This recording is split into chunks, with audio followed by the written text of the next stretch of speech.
Basketball.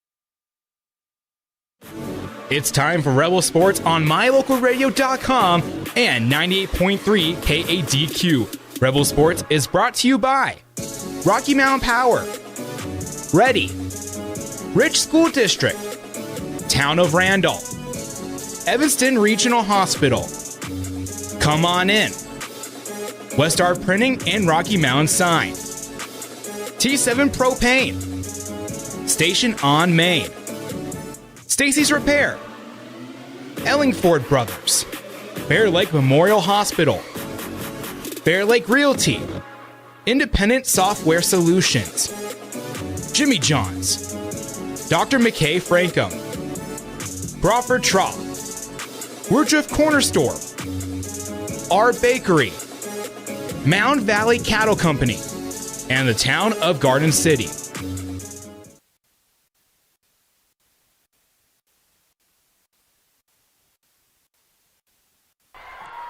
Welcome to all of our listeners out there. We're at Big Piney High School getting ready for the Lady Rebels to tip off in about 20 minutes. You see the JV game just finishing up, but we've got a doubleheader for you today at Big Piney between the Lady Rebels and Big Piney Punchers, followed by the boys.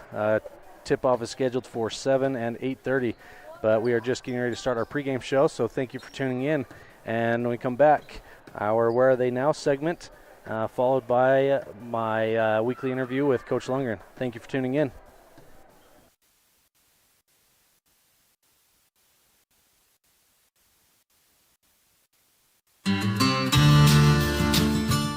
Quality is the one thing that you can always count on when you do business with Ellingford Brothers in Evanston. Whether you're looking for strong, high-quality cement for construction, sand and gravel for road base, a cement trough or critter ladder for your livestock, or steel fabrication including custom towing packages, bumpers, and other vehicle accessories, you always get high-quality products and friendly, knowledgeable service at Ellingford's. Stop in today, 199 County Road, Evanston. We know from experience that in rural America, people really care about three things: their faith, their money, and their high school sports, and not necessarily in that order. It's a race. Mendez in some space down the left wing. Steps into a shot. Mendez scores! Red Devils on top, 2-0 on the Heritage Auto of Evanston scoreboard. The 0-2 pitch, swung on and missed. Hello, North Carolina. Cheyenne's coming to visit. The My Local Radio Sports Network covers high school sports in Utah, Idaho, and Wyoming, American Legion Baseball and high school rodeo in Utah, Idaho, and Wyoming. Advertising in the My Local Radio Sports Network is unique for two reasons. One, it's the best way to reach your local audience, and two, it's the most economical way to reach your regional and national audience. Join us today on the My Local Radio Sports Network.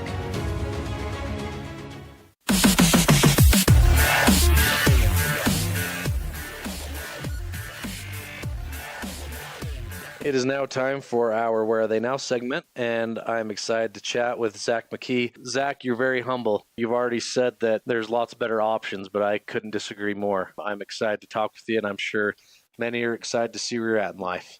You can have that opinion, my man, but I'm going to stand on that and go, you're scraping the bottom of the barrel here. So. Well, excited to catch up with you. Obviously, you and I get to rub elbows all the time, but we'll go through some things of how life is and go from there. So, Zach, we'll start off with your time at Rich High School and what you've been up to since. Give our listeners just an update of your family and where you're at in life right now. So I live here in Rich County. Yeah, I live here in Garden City. I grew up in Lake Town, right, when I was in school, and when I grew up in Lake Town. But yeah, got married to Tia from southern Utah, brought her up to the cold weather, and we've got 4 kids and live here in Garden City. And the kids are in the Rich School District system and all that, loving life, doing sports. Well, and if anyone's met your wife, they would think that she was born and raised here as well. She has adapted just fine to the change of climate and the change of community. I don't know. She might disagree with you on that climate thing. But she puts a good face on. I agree. It's been, 13 years now? I think we've climatized her now, though. Zach, talk about, like me, you're one that came back and lives in Rich County. Before we talk about growing up here, talk about why you love living here now and why you chose to bring your family back here and raise your kids in the Rich School District. I don't know why I keep on brought them back. I guess I left on my mission, but now I've been here the whole time, man.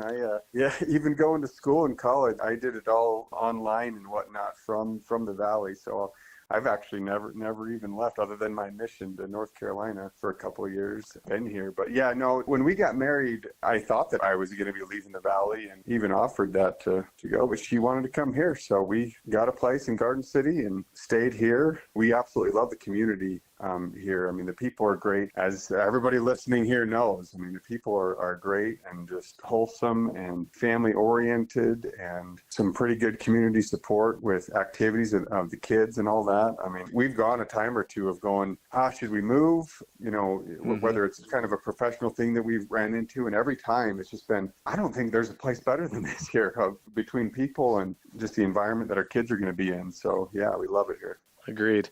Wholeheartedly.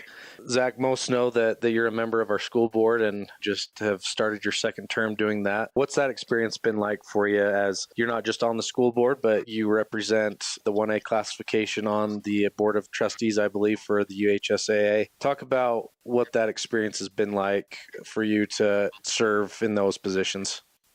Yeah, I enjoyed being on board for the most part. No doubt there's some negatives that come with it, as many can probably imagine, with people that disagree and phone calls and whatnot. But for the most part, I've really enjoyed it. I'm somebody who likes to get into the middle of things, and if my kids are in it, then I want to be involved where I can. It wasn't even on my radar to serve on the school board, and a friend, he talked me into it, and since then I've learned a ton about the school district, and there's a lot of great things that happen within the school district that even the parents and kids and whatnot just don't see, and it's pretty neat to sit in those meetings and to see. My absolute favorite by far in those school board meetings is when we have the current students come in and talk about their latest successes, and that ranges from sports, right, like here, what we're doing here, to education stuff. Like, they have these competitions and whatnot that they go to towards the end of the year and whatnot, and it's cool to have them come and talk to us about that and hear those experiences. So that's my favorite part. And then, yeah, being on the board of trustees for UHSAA has been a neat experience, just because I'm a huge fan of sports. I love, and I'll kind of give my 2 cents of why I talked them into voting me onto the board of trustees. It's voted on by all the 1A schools at a yearly meeting to serve on that board of trustees. You have to be nominated and then voted on in that meeting by all the different 1A schools, the different districts that represent the 1A schools. Say, like, I'll go to one that's got a multiple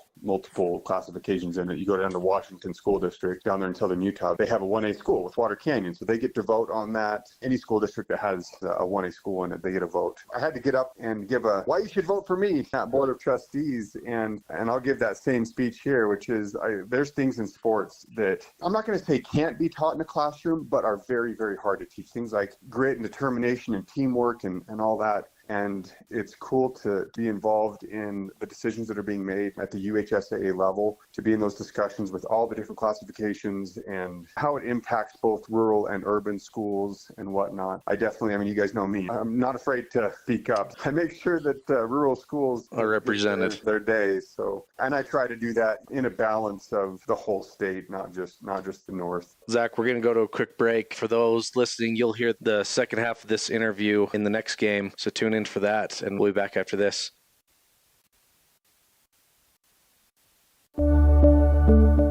It's the best feeling when you've had a long drive and you see your hotel, the Come On Inn, Casper. That means your day just got better. At the Come On Inn, you have lots of options. Unwind in the hot tub, go for a swim, relax in the beautiful atrium, and sleep in total comfort. Centrally located, the Come On Inn is close to everything. In the morning, start your day with a delicious breakfast. Top it all off with an amazing, friendly staff who is always glad to see you. It doesn't get better than that. When you're in Casper, always stay at the Come On Inn.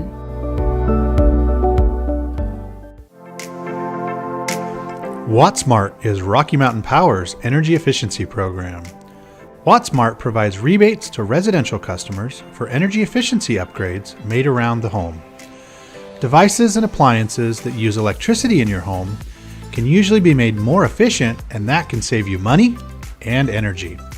When you decide to make upgrades, we have rebates available for you. Visit wattsmarthomes.com today.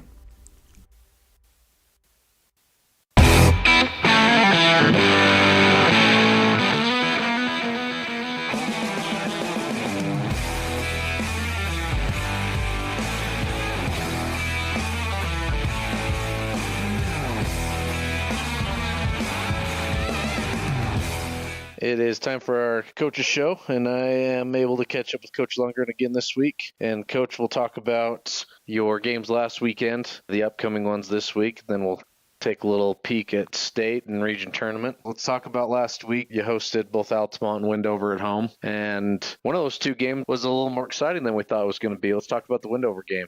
The Wendover game was our third game in a row, and I didn't go to our trap early because I thought our girls might be a little bit tired. I didn't want them getting in foul trouble, so we just gave a little pressure with our guards, and we pressured them a little bit, but we still turned them over a little bit with that. And our shots just wouldn't fall for us, and they hit some big shots, and that's the game of basketball. It kind of turned around pretty fast. We went back to our trap in the third quarter, and it kind of got us going and got us over the hump and got us a win there. Coach, do you feel like when you're at the top of the rankings, you have a target on your back? Do you feel like teams always play their best game against you, just like Wendover did? Yeah, for sure. Right now, I know teams that are playing us coming up too. I'm sure they're studying us a ton, and they're getting up for that game. It's the mentality like they have nothing to lose and everything to gain. So they come out and play hard and, give us their best shot, which is nice. It's nice to have a lot of good games here at the end where we can help get ready for state.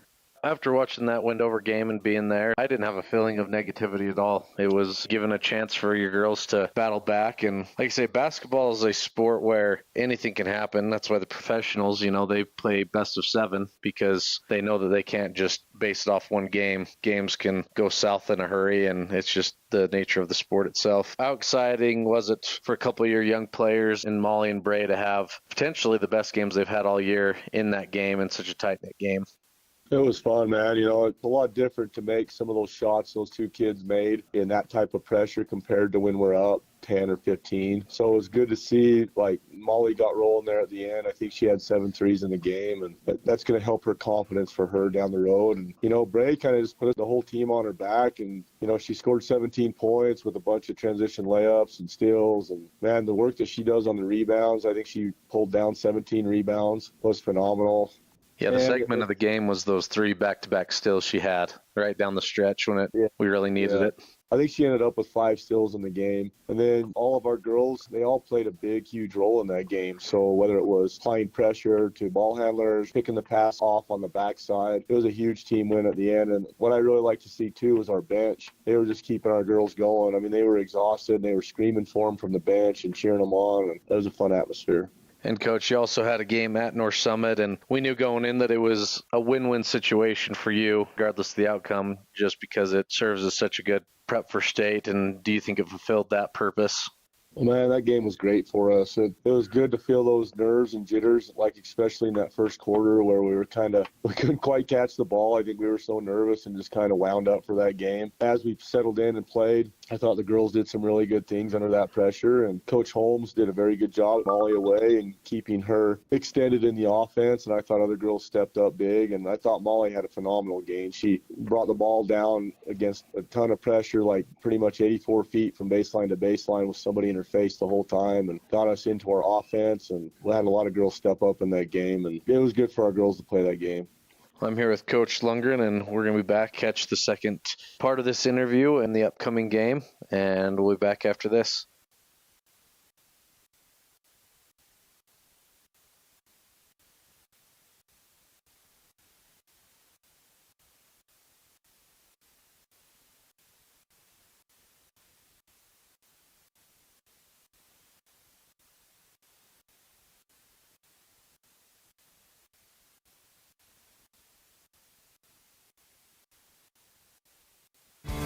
Listening to the music that you love brings you joy. MyLocalRadio.com brings you that music. Whether you like listening to country's biggest stars, classic pop hits, classic rock, and rock hits, or country's young guns and legendary southern rock. MyLocalRadio.com puts your favorite music at your fingertips. Download the app to your mobile device or log onto the website to bring more joy into your life with your favorite music. MyLocalRadio.com. Ready is committed to providing superior services to our customers by requiring individual accountability for excellence in quality, safety, and dependability. We are a growing company that is currently hiring across Wyoming, Colorado, Texas, Nevada, Idaho, and elsewhere. Our valued team members receive competitive wages, full benefits, and weekly pay. Interested in joining our team? Visit ReadyUSA.com. We are ready.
Thank you for tuning in to our pregame show brought to you by the Ellingford brothers, and thank you for tuning in.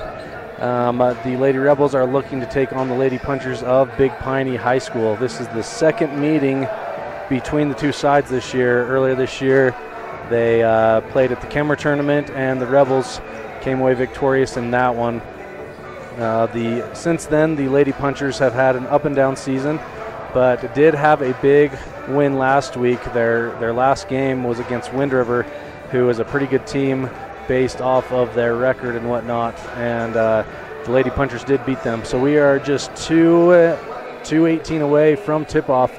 We'll be back after this, but when we come back, we'll get a team lineup for the Lady Rebels, followed by tip-off. Thank you for tuning in. We'll be back after this.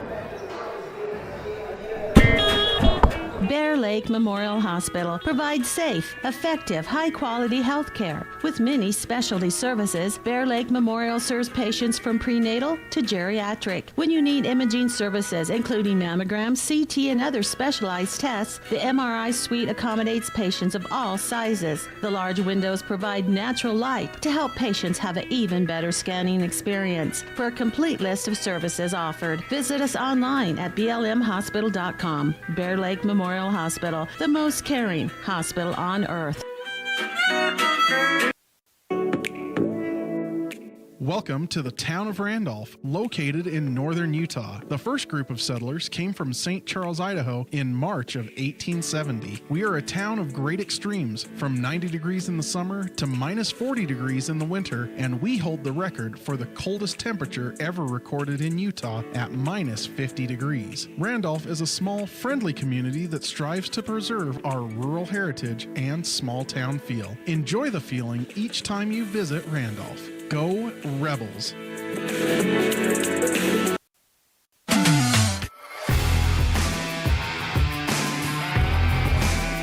Hazel Scott, freshman, guard. My name is Cass Argyle. I'm a senior and I play shooting guard. I'm Paige Smith. I'm a junior and I play guard. Corey Stacy. I'm a freshman and I play shooting guard. I'm Jalen Lutz. I'm a sophomore and I'm a shooting guard. I'm Kira Jolly. I'm a senior and I'm a shooting guard. I'm Molly Weston. I'm a sophomore and I'm a point guard. I'm Ryan Smoot. I'm a freshman and I play post. I'm Kara Hoffman. I'm a freshman and I play post. I'm Lacey McKinnon. I'm a sophomore and I play golf. My name's Dottie Morris. I'm a sophomore and I play post. My name is Brindley Hatch. I'm a senior and I play post. I'm Lila Taylor. I'm a sophomore and I play post. My name is Emery Thornock. I'm a freshman and I'm a guard. My name is Ryan Latham. am a sophomore and I play as a wing. I'm Brooke Compton. I am a junior and I am a post. I'm Braylon Pugmire. I'm a sophomore and I'm a post.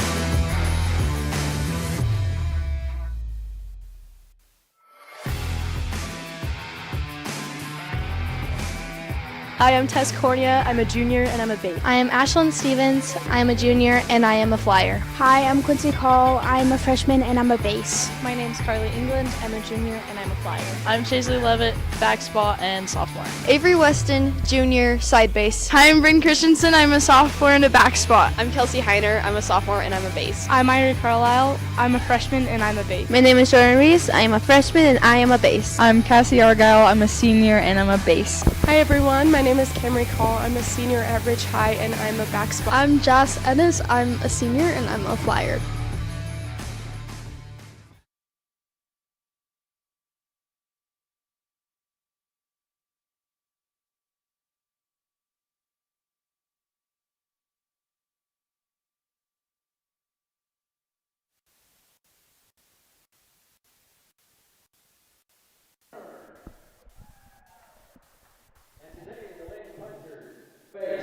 The Lady Rebels of Rich County High School. Welcome back. We are just here at Big Piney High School for the matchup between the Rebels and the Punchers. We'll go radio silent during the national anthem. As the Big Piney High School Choir sings our national anthem.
You just heard the playing of the national anthem here at Big Piney High School. As you'll see on your screen, we are very much at ground level, so hopefully the camera angle's okay tonight. But we were bringing this game to you here online at mylocalradio.com and listening in at 98.3 KDQ FM. Once again, this is the second meeting between these two sides. I'm just looking up the score from last time.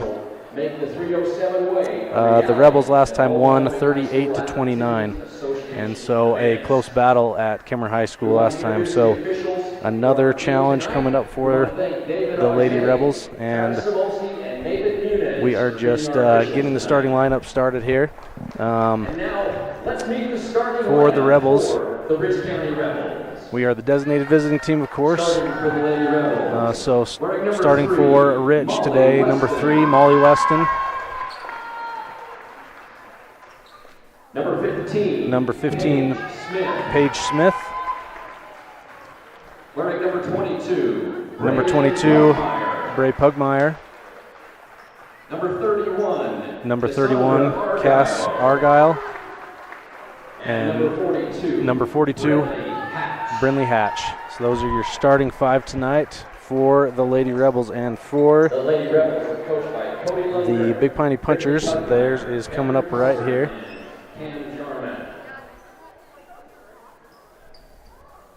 And now, Lady Punchers fans, on your feet for your Big Piney Lady Punchers! So So starting for Big Piney. Sorry, they're really building this up. I'm waiting to hear their starting lineup. A junior wearing number 1. So number 1, Cody Green. Big contributor last time. Also a junior wearing number 22. Number 22, Briley Bailey. Both juniors so far that have been called into the starting lineup. Number 3, Sienna Whiterock, who is a senior. A senior wearing number 10. Another senior, number 10, Micah Strong. And rounding it out for the Lady Punchers, number 14, a senior, Jolene Jones. The Lady Punchers are coached by Brian Espenshine, Michael Howard, and so there we are. As I say, a great game coming up for you. Thanks for tuning in to mylocalradio.com and 98.3 KDQ FM. As we are just ready to tip things off here. And again, if you're just tuning in, as I say, we are at a ground level angle, but should not be a problem. We are right here. As long as no one dives into our camera equipment, we should be just fine to be right here. So the tip is won by the Rebels, and the Hatch hands to Weston, who will pass it over to Argyle on the wing, back to Weston. Weston to Smith. They're working around the perimeter with Pugmire down in the post. And a skip pass over to Argyle. She looked for 3, but she'll pass it off. She tries to get to Weston. Weston tries to prevent the backcourt, but not in time, so the Punchers able to force a turnover to start things off here. And so to inbound, Bailey passes it in to Strong. Strong over to Jones. They get it back into Strong underneath. She goes up with contact. No call and missed shot. Rebounded by Pugmire and passes ahead to Weston. Weston on the right wing looks to drive. She steps back and hands to Hatch, who passes over to Smith and then to Argyle in the left corner. Argyle trying to avoid a trap there. Gets rid of it, but not in time, as that is thrown into the hands of Jolene Jones. Jones gets it ahead to Strong, and this time Strong does finish at the basket, giving the Punchers the first points of the game. 2-0 in favor of Big Piney. As Argyle passes it to Weston in the corner. Weston skips it back over to Argyle. Argyle back to Weston. The Punchers are in a 2-3 zone. Great look there from Hatch to Pugmire, from the high post to low post, to give the Rebels their first points of the ball game. And down on this end, we're going to have a travel. And so the Rebels do get the ball back. So Kira Jolly into the ball game now for Cass Argyle. Weston with the inbound. She passes ahead to Smith and then back to Weston. Again, working around the perimeter, trying to find Pugmire or Hatch underneath. They are both in the post. Another high-low from Pugmire to Hatch, and Hatch kicks it back out to Weston, who goes for 3, and that just rims out, but they're going to get her for a travel as she sets up for that shot. So the Punchers back with the ball. We're early on here, 6:15 to go in the first quarter, tied 2 apiece. Once again, the Rebels win the first meeting by 9, and we are at Big Piney High School. As the ball's worked around, Green has it up top, passes it to Jones. Jones enters it into Strong. That's been their game plan so far tonight, is getting it into Strong, and Weston with the good defense there to knock that away. Weston gets it down the floor. She's got it on the wing, hands to Jolly. Jolly over to Smith. Smith dribbles to her left and skips it back over to Weston. Smith with the three-point attempt is no good, but a great rebound by Pugmire, and she's going to get fouled as she gets it back for the putback, and so she's going to go to the line to shoot 2. Big Piney foul called on number 22, Bray Pugmire coming off a huge game against Windover with a double-double between points and rebounds. Her first foul shot is up and no good. Brayden Pugmire at the free throw line. Bray's second is up, and that one is good. So the Rebels take their first lead of the ball game, going up 3-2. White Rock with the ball on the left wing. She skips it over to Jones. Jones back to White Rock. White Rock now Strong has it up top. Bailey gets the ball, takes a dribble, drives in, and with the short jumper is no good, just rims out. Rebounded by Weston as she passes ahead to Pugmire on the wing. Jolly now on the right wing, passes to Weston. And Weston to Smith on the left wing. Rebels trying to find a hole in this zone as they work it around the perimeter. Weston pump fakes and drives, hands to Jolly. On the three, she hands to Hatch, back to Weston, and then to Smith. Smith, a great job clearing her way to get an entry pass to Pugmire, and Pugmire goes up strong and finishes, giving the Rebels a 3-point lead now, 5-2 with 4:42 to go in the first quarter. Jones has it on the right wing. Passes to Green up top. Now I know from talking to Coach Lundgren, multiple girls on this Big Piney team have already signed college scholarships to run track. And so definitely an athletic team here as Jolene Jones drives to the hole and is fouled and gets the and one. So she will look to tie things up here. Now down just one and heading to the line. Oh, they're going to call that before the shot. I thought that was an and one, but they're going to say that was on the ground.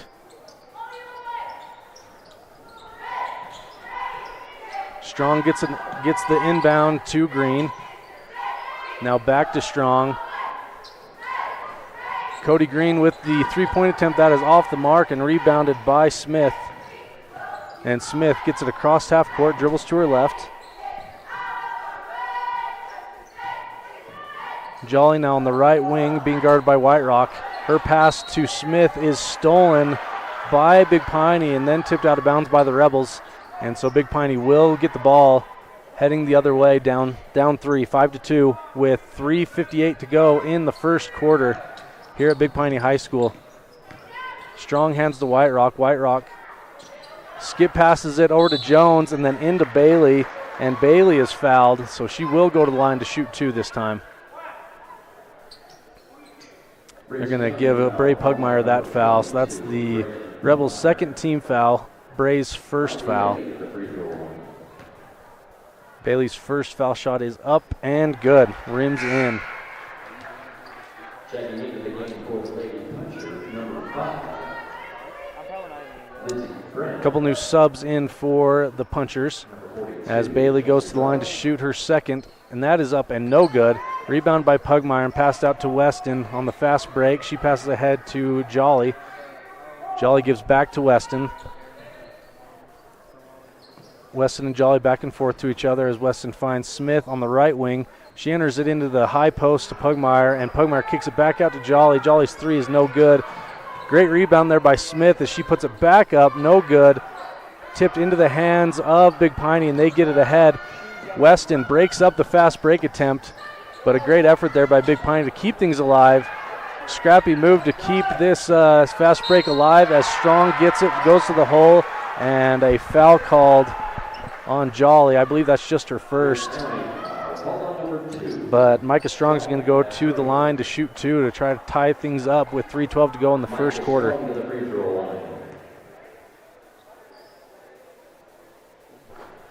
Her first is up and good. Checking into the game for Rich County, number 21, Dottie. So Dottie Morse is into the game for the Rebels. She is going to check in for Brinley Hatch as Strong's second foul shot is up and rims out. Dottie getting into the action right away. She gets the rebound, passes it to Weston, then to Jolly, up ahead to Pugmire. And Pugmire's going to kick that back out to Weston. Weston passes to Smith. Smith, a great entry pass to Morse. Morse not able to finish at the hole, but Pugmire is there to rebound, but they're going to get her for an over the back. That's her second. And so Coach Lundgren's going to bring her out to avoid early foul trouble. I guess further foul trouble is that is Bray's second. Fourth team foul for the Rebels. And so that's Lacey McKinnon that came in for Pugmire. And so for the Rebels, it is Morse, Smith, Jolly, Weston, and McKinnon into the game right now. Not a lineup that we've seen much of. but definitely a tough lineup for this tough Big Piney offense so far, as that ball is thrown away, and that'll go into the backcourt, so the Rebels will get the ball back up 1. Rebels haven't scored for a few minutes as it's 2:28 to go in the first quarter, up 1, 5-4.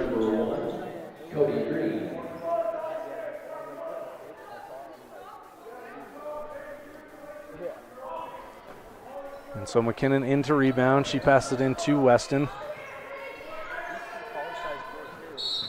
Weston passed it to Jolly. Jolly is forced over the half-court lines. They're going to get a foul called on Big Piney. That's their second team foul. That was on Micah Strong. And so the Rebels will inbound from the sideline once again.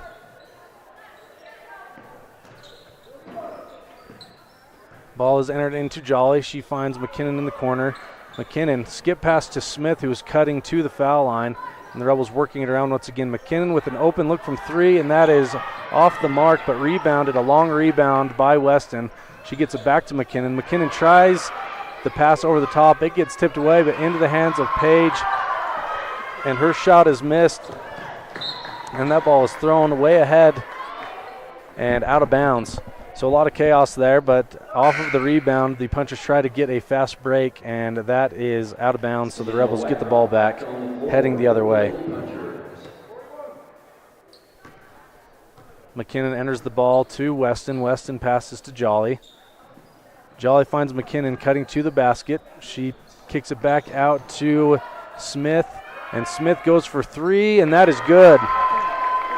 So the scoring drought for the Rebels ends with a 3-pointer from Paige Smith with 1.5 minutes to go in the first quarter. Rebels up 8-4.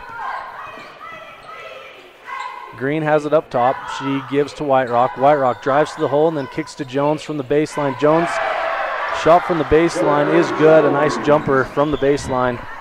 8-6 with 1:20 to go in the first. Weston's attempted pass ahead to Jolly is knocked away, but a great effort there from Kira to jump on the ball and give Coach Lundgren a chance to take a timeout. So we're going to go to a quick break for this timeout. Thank you for listening in on 98.3 KDQ FM and online at mylocalradio.com. When you're hungry for an amazing breakfast, just like Grandma used to make, visit our bakery on Main Street in Randolph. We hand make fresh pastries for you to enjoy. Supporting the Rich Rebels and thanking you for your business, visit our bakery today.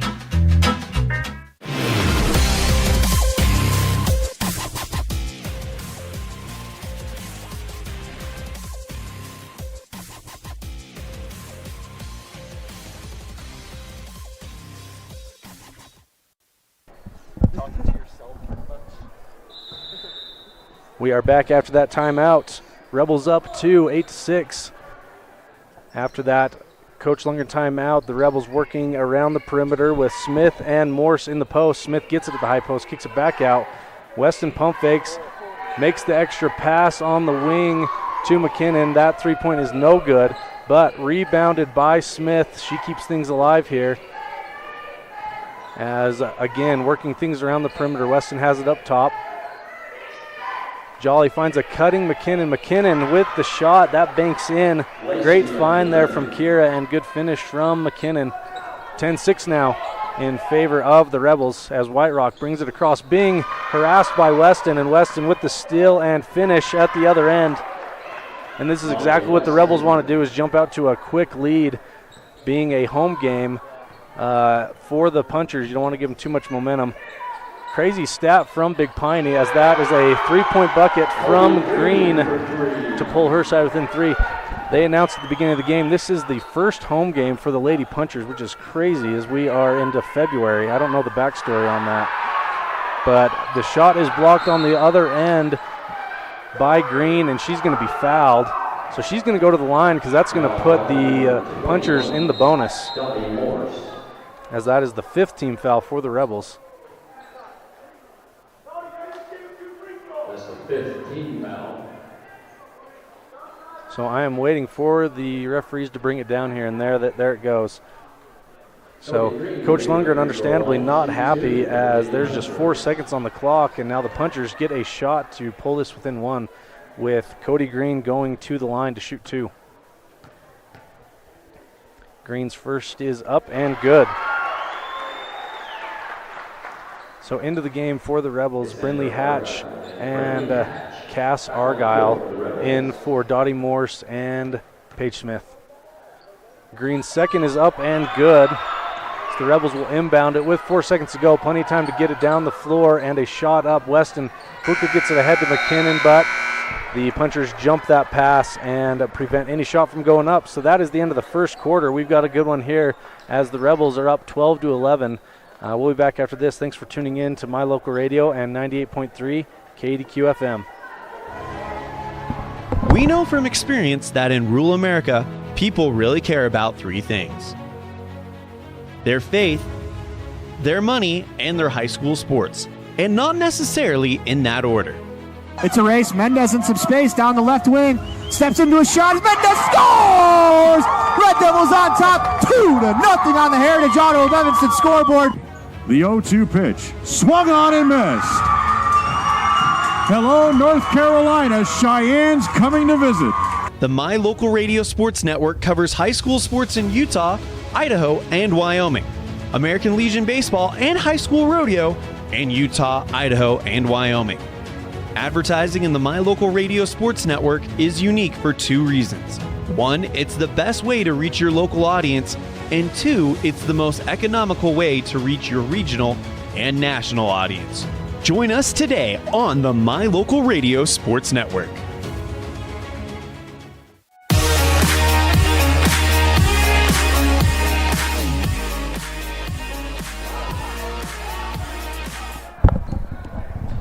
Welcome back to the start of the second quarter.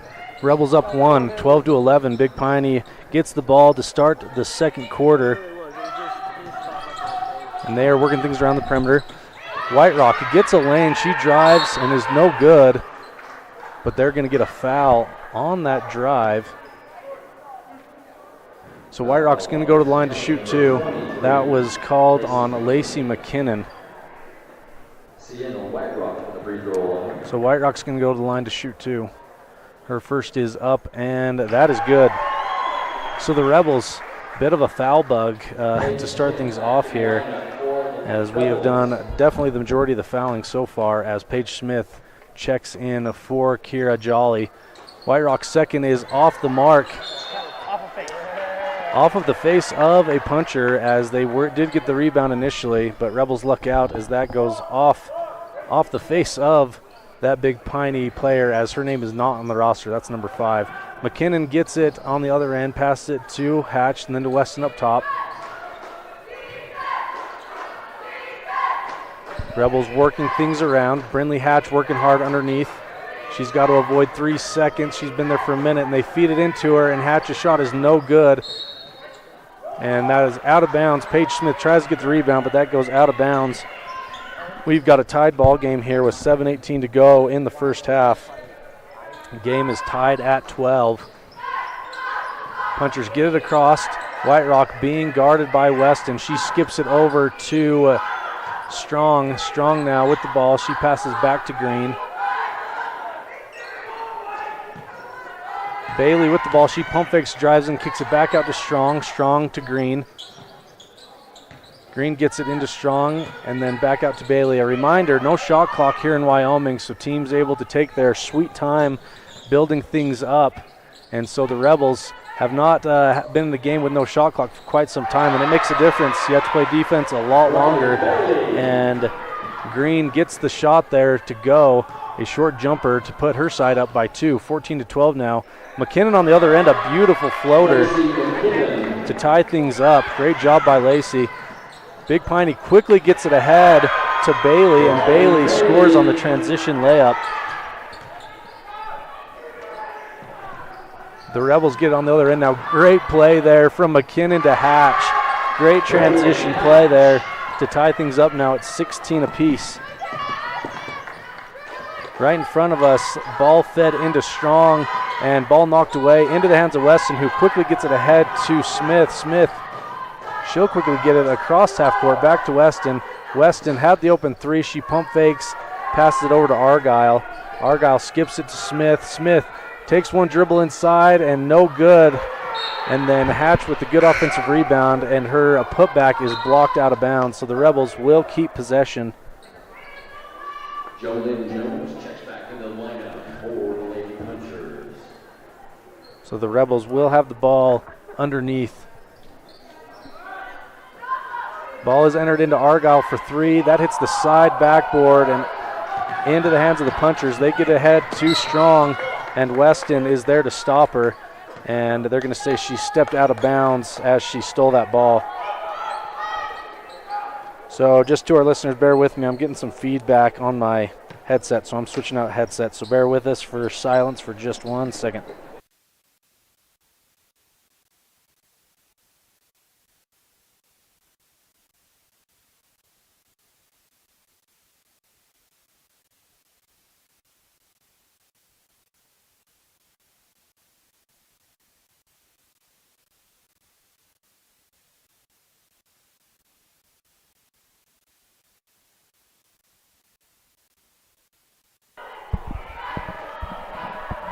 Okay, we are back. Sorry about that.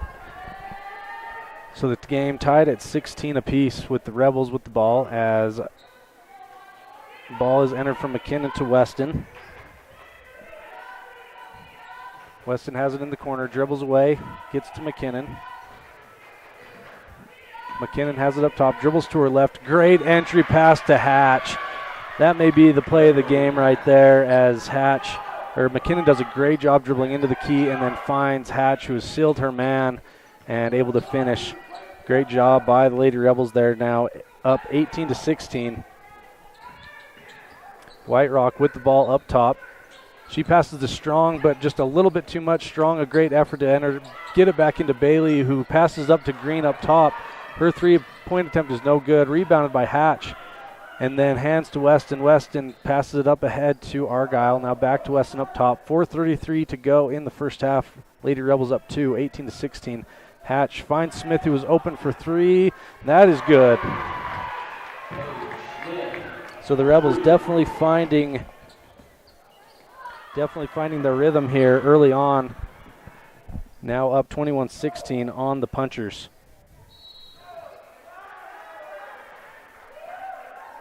And so a turnover by the Rebels will give the ball back to the Punchers with 4:11 to go in the first half.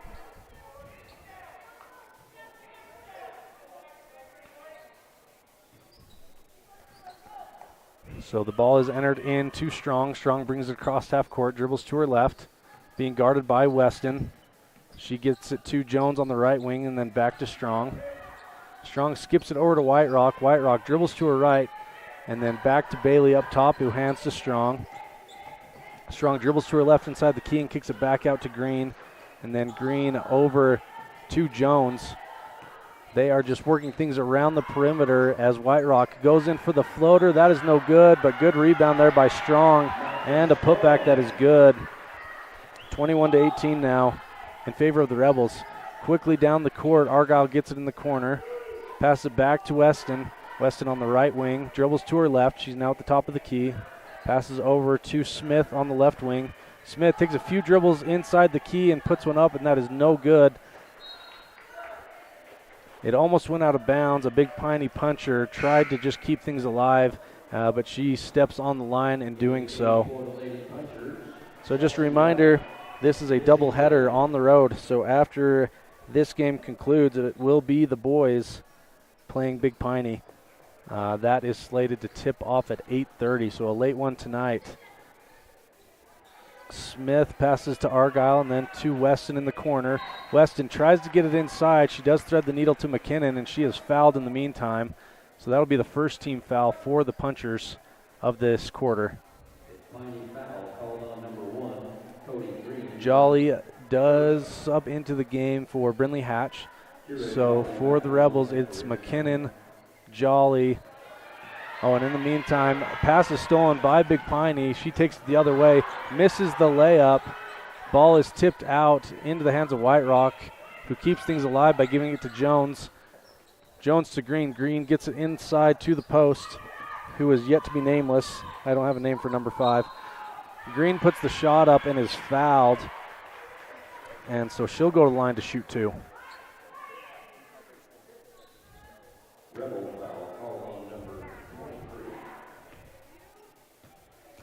So that foul was given to McKinnon, and that's her second with 2:47 to go in the first half. The Rebels now just up 3, so a one-possession game with another foul shot coming up here. Green's shot is up and no good. Rebounded by Weston, going the other way. She passes ahead to Argyle. Argyle pass was a little bit too high and out of reach, so that'll go out of bounds. And McKinnon right back into the ball game for Weston. She had about a 5-second break there, and she is back in. She played a full JV game as well, so she is going to get her money's worth tonight ahead of a 3-game stretch this week for the Rebels. Green inbounds it to Jones. Jones kicks it back out to Green. Big Piney working things around. Jones dribbles to her left. Wright gives to number 5. Green back up top. She feeds it into Wright. Wright. Good steal there and finish as this ties things up 21-21.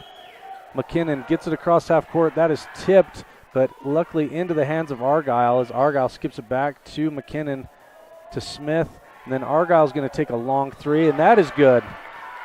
And it came at a great time. I feel like I say that all the time when we hit threes, but anytime's a good time for threes, but that was especially good as it gives the Rebels the lead back. Up 3 with 1:43 to go in the first half. Jones now has it on the right wing. Good hands there from McKinnon as she tips it out of bounds. So Big Piney's going to take a timeout. We'll be back after this. Thank you for tuning in to Rebel Basketball online at mylocalradio.com and listening in at 98.3 KDQ FM. Supporting local schools, Eddie and Todd Jensen, owners of Mound Valley Cattle Company, know when it comes to buying and selling cattle, you count on the best. Mound Valley Cattle Company, serving Utah, Idaho, and Wyoming. 208-339-0614. That's 208-339-0614.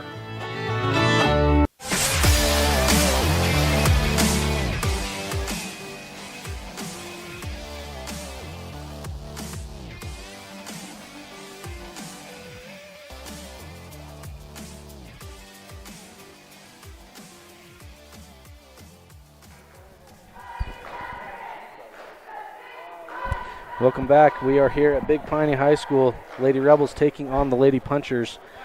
And it has been a back and forth match as we figured it would be. Last time these two met was at the Kemmer Invitational, and the Rebels came away with the win by 9.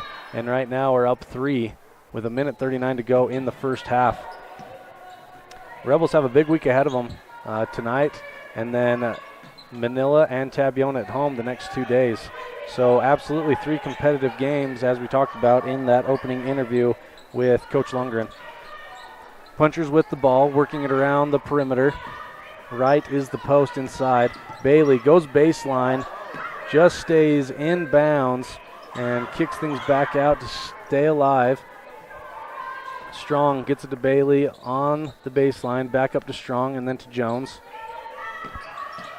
1 minute to go in the first half. Rebels up 3 as Strong gets it at the high post. She takes a dribble in. Great effort there for the rebound from McKinnon, but just out of her hands. And this time, Jolly with the rebound on the other side, going the other way. Jolly passes to Smith up top. Smith to McKinnon.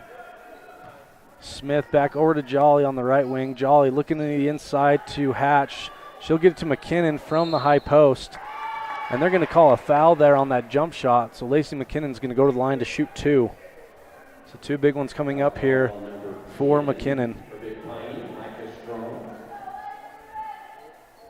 And that foul was called on Strong.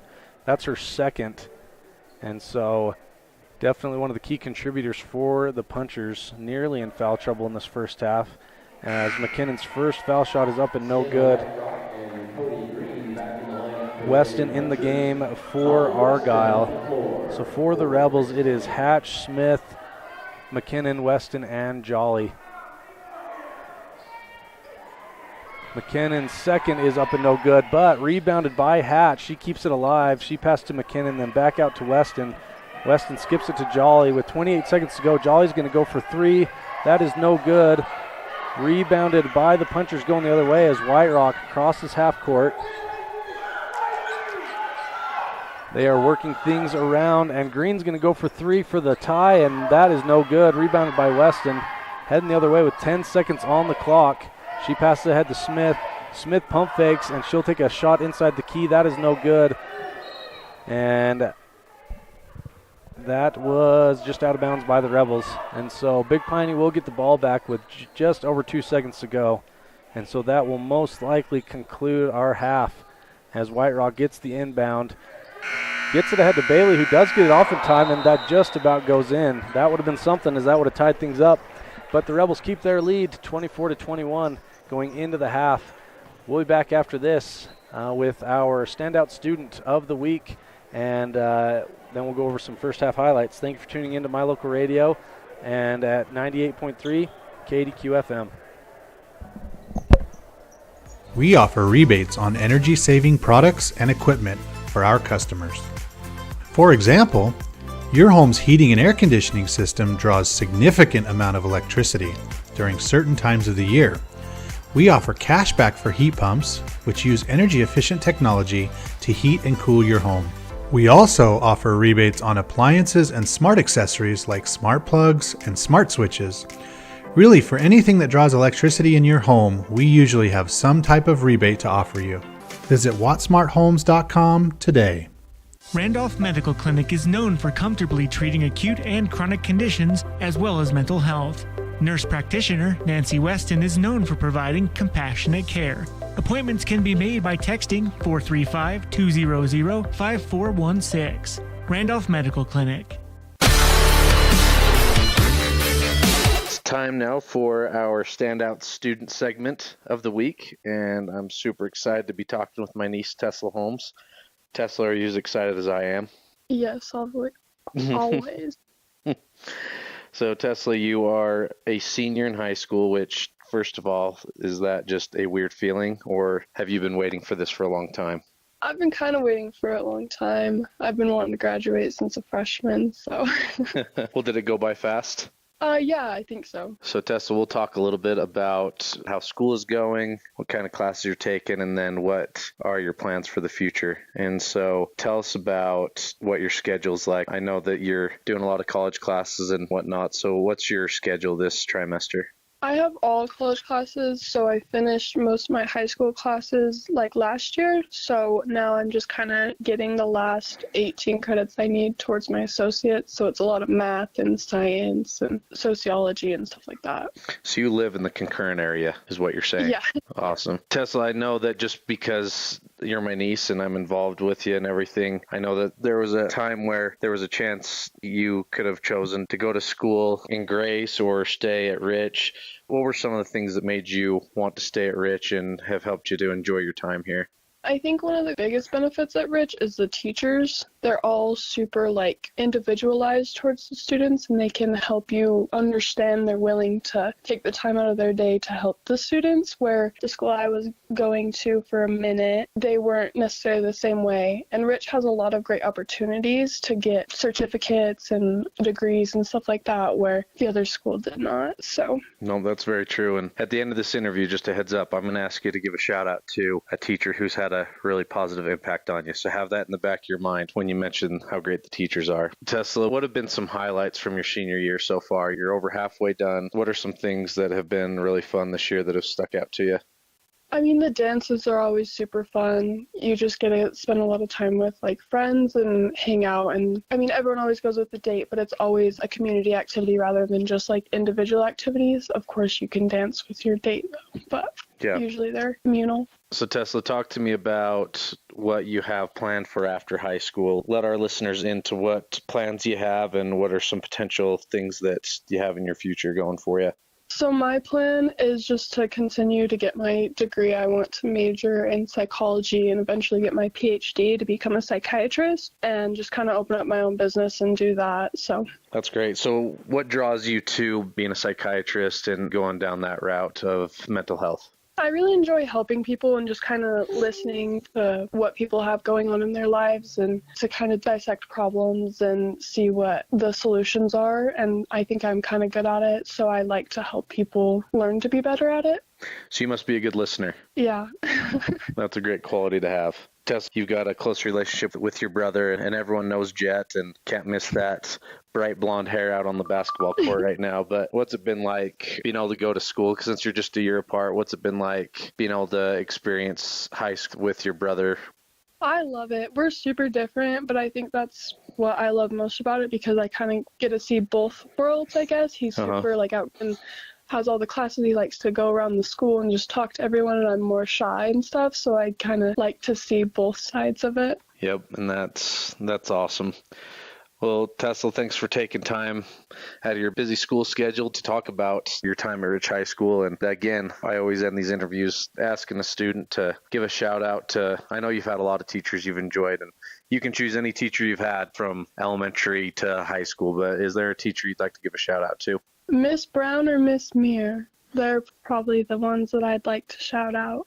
Let me ask you about Miss Brown. There are a lot of students who have given her a shout out, Miss Muir as well. But Mrs. Brown also has the reputation for not having the easiest classes. What made you enjoy that challenge and what it was like to have classes from her? Well, I think she always encourages you to do hard things, and she makes those hard things seem less hard. And she was super, super good at explaining that you have the potential, whether you think you do or you don't, and just kind of built a lot of kids' confidence in that way.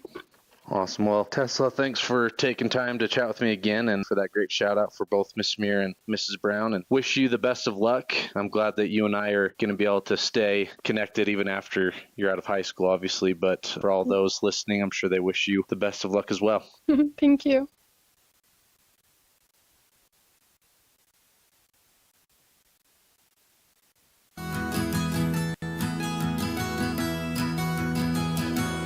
Established in 1984, T7 Propane provides you with quick and affordable service. Rely on T7 services to bring warmth and comfort to your home or business. T7 Propane delivers everywhere from the Fort Bridger area throughout Bear Lake Valley. Schedule your delivery today at T7propane.com. T7 Propane for all your propane needs.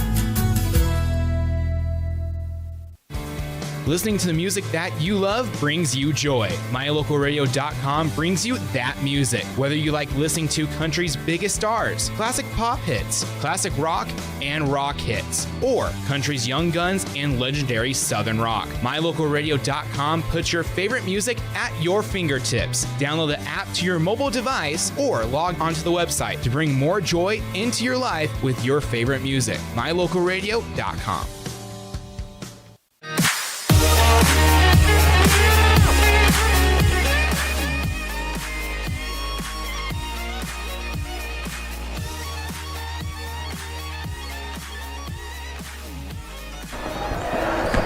Welcome back. This is our halftime show brought to you by the station on Main, and the scoreboard shows the Rebels 24, the Punchers 21. So just to quickly go over our scoring recap of the first half. For Big Piney, Cody Green with 6. Let's see. And then we've got Wright with 1. Strong with a 5, Jones with 2, and sorry, their book is going by first names, and I am not that dedicated to know their first names. So then Bailey with 2. So that is your scoring for the Punchers. For the Lady Rebels, I'll be able to, I'll know these names much better. But Jolly with, let's see, Weston with 2, Smith with 6, 2 of both 3s, Pugmire with 5, McKinnon with 4, Argyle with 3, and Hatch with 4. So that is your halftime highlights. Obviously a back and forth battle between the Rebels and Punchers. So this will be a good one. Stay with us. We'll go to a quick break. When we come back, it'll be time to start the second half with the Rebels up 24-21. We'll be back after this.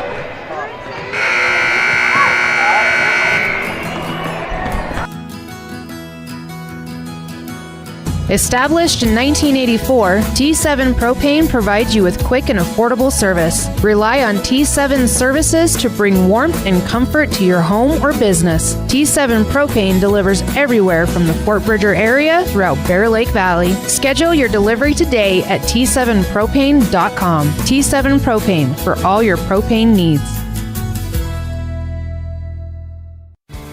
Listening to the music that you love brings you joy. MyLocalRadio.com brings you that music. Whether you like listening to country's biggest stars, classic pop hits, classic rock, and rock hits, or country's young guns and legendary southern rock. MyLocalRadio.com puts your favorite music at your fingertips. Download the app to your mobile device or log onto the website to bring more joy into your life with your favorite music. MyLocalRadio.com.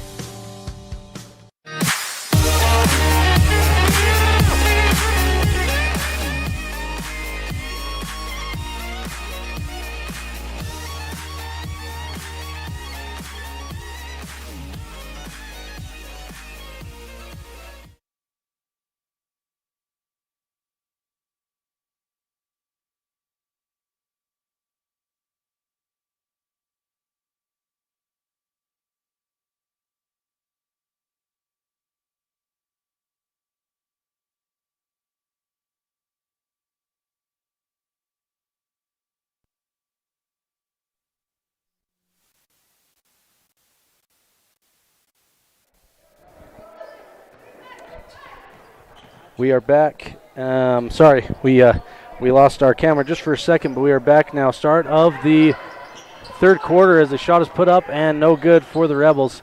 And Big Piney with the rebound, heading the other way. So Jones has it and hands to Strong. Looking to get back within this is a one-possession game. Big Piney down just 3, working things around the perimeter.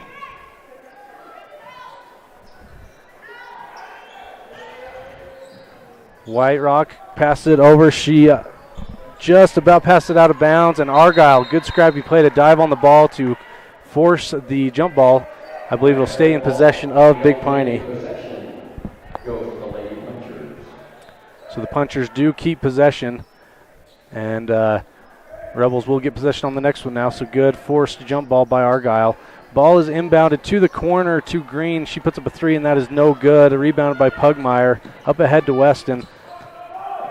Weston looks in the inside and passes it to Smith. Back to Weston. Weston wants to get it into Hatch, and she does. Hatch goes up, and that is good. Good finish there from Brindley Hatch. 26-21 now in favor of the Rebels. Up 5 with the start of the second half. 6:49 to go in the third. Green passes over to Strong. Strong goes baseline, tries to get it to a cutting teammate, and that was tipped away by the Rebels. Good defense there.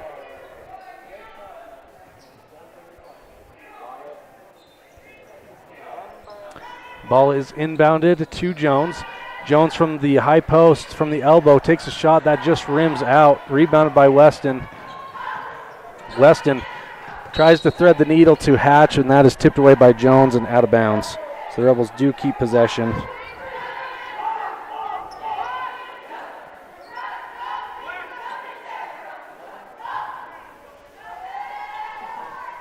So the ball is being inbounded by Smith, and Smith to Pugmire. Argyle for 3, and that is good right in front of the camera. Great 3 from Cass, making it 29-21. So the Rebels on a 5-0 run to start the second half, and that's exactly what Coach Lundgren wants to see. And Big Piney's going to take a timeout. Rebels now up 8, 29-21. We'll go to a quick break. And it's now time for our Bear Lake Fan Cam. And now a message from the experts at Bear Lake Realty. Welcome to Water's Edge, right downtown Garden City. Beachfront condos, close to the beach, close to downtown for your renters and the owners.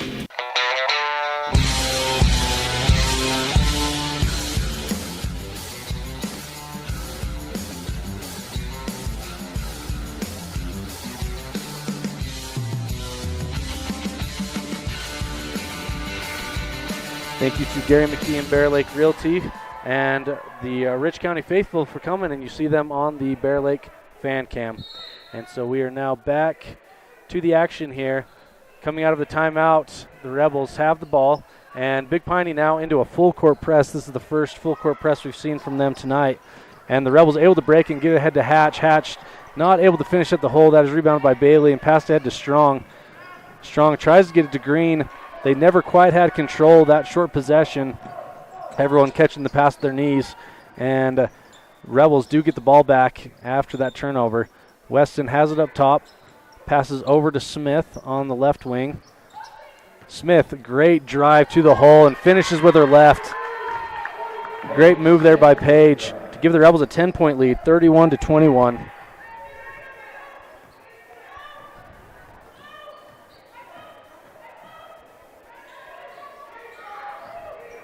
And so Big Piney now working things around the perimeter. White Rock passes to Strong on the opposite side, and Strong with a good finish there. And Big Piney's going to take another timeout. We'll stay right here. The Rebels coming out to, what was that? That would have been a 7-0 run to start the second half, and then the Punchers able to get on the board once again. And we've got an 8-point game here now in the third quarter. We're about midway through. And so far, just a good scrappy game. The Punchers definitely do not lack athleticism, but the Rebels able to keep the pace high to where the Punchers not able to match things punch for punch so far. And the Rebels with a, once again, an 8-point lead as the ball is inbounded into Weston. Weston crosses half court. She passes to Smith at the top. Smith dribbles to her left, gets to Argyle. Now Smith has it up top. She gets it into Pugmire at the high post. Pugmire passes to Weston. Weston enters it right back into Pugmire. Oh, and they're going to get Green with the foul. And so Pugmire's going to go to the line to shoot 2 here after the foul. That is the first foul of the half. And so first team foul for Big Piney. Second personal foul for Green. Pugmire's first is up and good.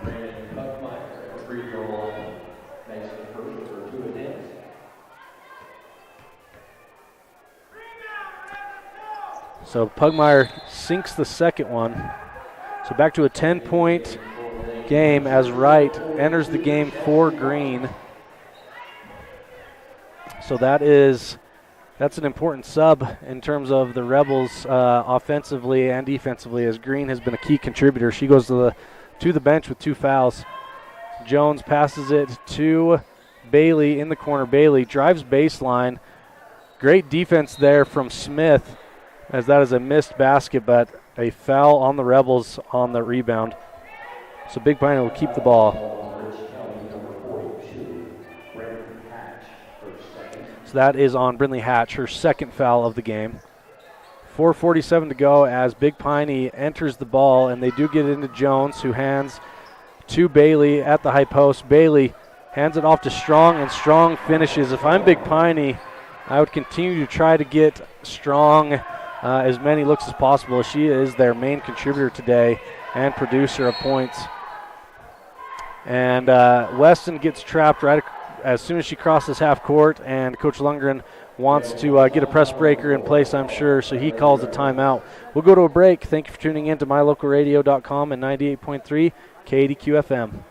Hey, it's Hunter here with Les Schwab. Just want to let you know we have America's Best Tire Warranty. It's now available at all Les Schwab Tire Centers. It includes our no-hassle road hazard protection, free tire maintenance, and a 60-day ride satisfaction guarantee included for free. Come visit us at Les Schwab Tire Centers today at 157 Bear River Drive in Evanston.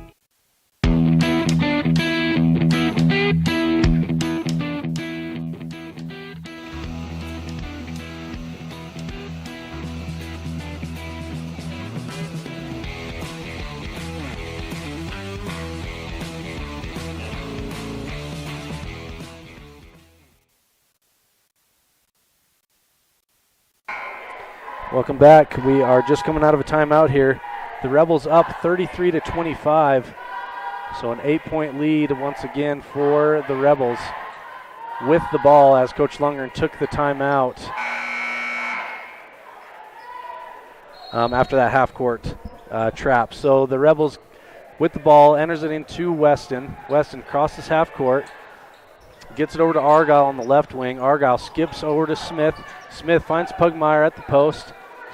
Pugmire kicks it back out to the perimeter. Hatch gets an open look from the foul line. That is no good. Rebounded by Strong, going the other way. And Strong, a good job driving to the baseline, then kicks it to White Rock on the other side. Weston gets the rebound off the White Rock miss and passed it ahead to Smith. Smith tries to find a teammate at the opposite block, and that is tipped away and out of bounds. So the Rebels with an out-of-bounds play coming up here.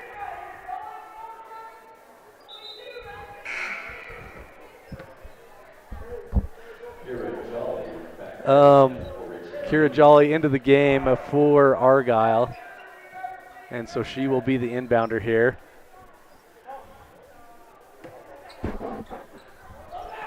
Jolly enters it into Weston, back to Jolly, and Jolly tries to get it to Hatch, but that is stolen away by Jones. Going the other way, Strong has it, and that is blocked, I believe, by Weston and out of bounds, and so Big Piney will keep possession. Checking into the game for the Lady Punchers, Cody Green, number 1.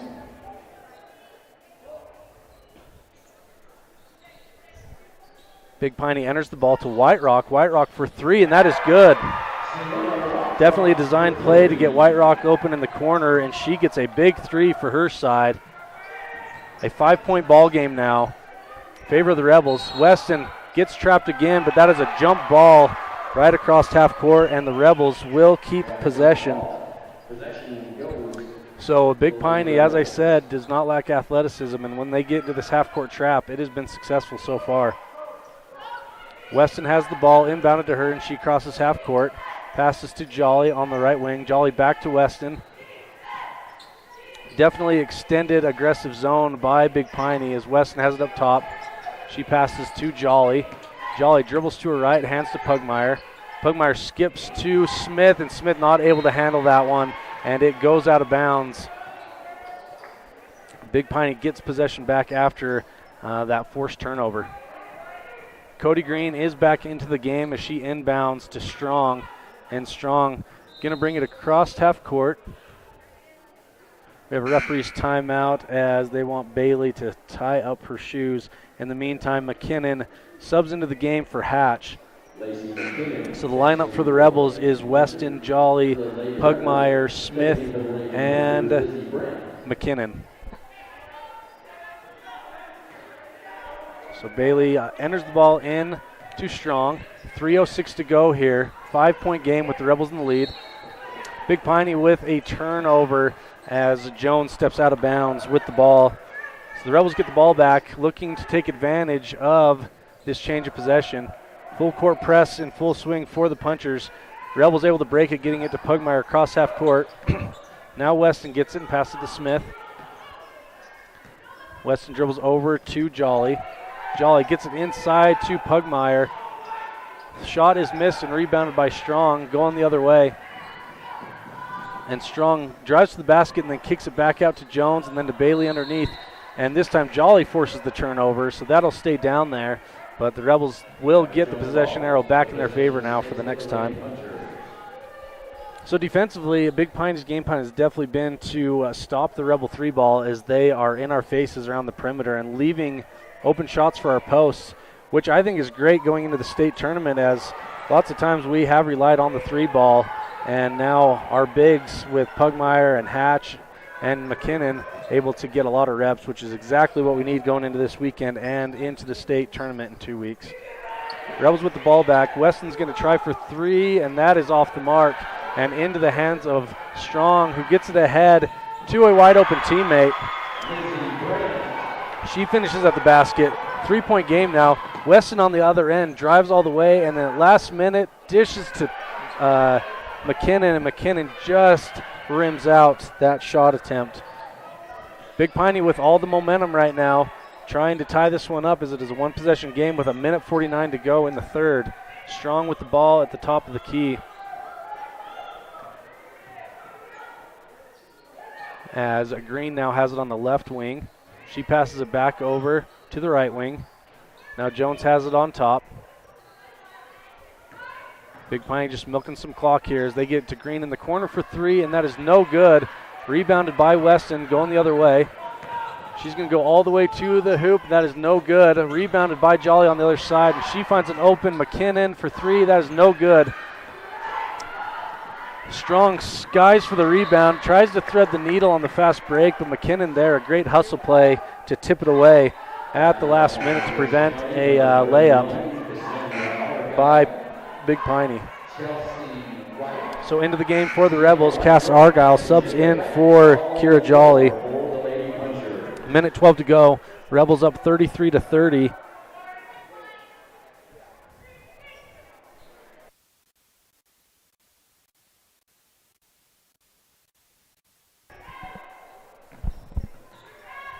Big Piney working it around. White Rock passes it up top back to White Rock. Green now has it in the left corner with under a minute to go. She passes it across to the right wing. They try to get it into right, and Pugmire tips it away, and she's going to go to the other end and finish with the left-handed layup, giving her side a 5-point lead now, 35-30 for the Rebels. Big Piney wastes no time getting to the other end. They put up a shot from the baseline from Green. No good, rebounded by Pugmire, passing ahead to Weston. Weston being defended very closely, gets it to Smith and then to Argyle. Like I say, Big Piney definitely defending the three ball well tonight, as in their zone, they are right in the face of those Rebel guards. McKinnon takes the dribble and passes it back out to Weston. McKinnon skips to Smith. That's tipped away by Big Piney, so that'll stay in possession of the Rebels. McKinnon comes out and Hatch in. 12 seconds to go in the third period, with the Rebels up 5, 35-30. Checking into the game for Lady Puncher, number 31, Maggie Jones. Jones into the game, I believe for the first time for the Punchers. Like I say, 12 and a half seconds to go as the ball's inbounded to Argyle. Argyle passed over to Smith on the left wing, then to Argyle and then to Weston. Weston tries to get over to Argyle, but that is stolen and put up by Jones, and she's able to get a two-pointer to rattle in at the buzzer. So a great effort there by Jones. She just came in cold off the bench, stole the pass at the top of the key, and had very heads-up play as she knew that the clock was expiring. She put up a shot from about the foul line area, and that rims in. So we have a great one here. Rebels up 3, 35-32. The end of the third. We'll be back after this. Thanks for tuning in to My Local Radio and 98.3 KDQ FM. Rich County, Utah is a place where your neighbors are also your friends. A community where traditions matter and every person is important. These community values translate into an excellent school system filled with caring individuals who are committed to each student and their success in the classroom, on the field, and in life. In partnership with the entire community, Rich School District empowers learners to attain excellence through citizenship, wellness, collaborative teamwork, and academic excellence.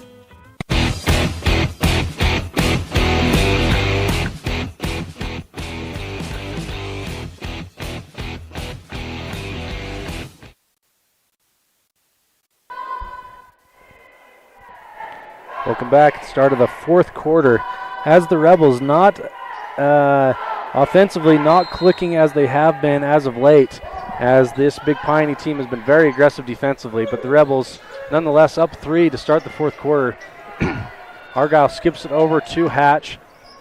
Hatch back over to Argyle, then to Smith. Smith for three from the corner, no good, but as she does so well, gets her own rebound, and then Hatch is going to pull one up and she finishes. Brindley Hatch has had a great game tonight, as she's needed to. Our posts have come through as the three ball just has not been a factor tonight. And Big Piney now on the other end with White Rock. Dribbling to the top of the key. She passes to Jones. Over to the left wing, right with the ball again. Interesting lineup for Big Piney, as most of their starters are out of the game. And the second team, I guess you'd say, into the ball game. Only one starter out there in White Rock. Ball is put up and no good. That will go out of bounds. And so Yep, now here come the starters for Big Piney. So 37-32, Rebels with the ball. 7:03 to go in the game.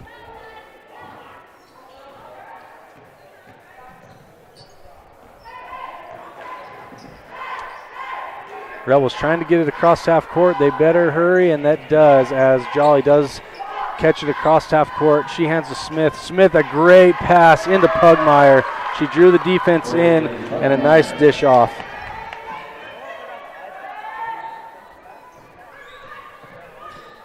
On the other end, a Big Piney working it around the perimeter.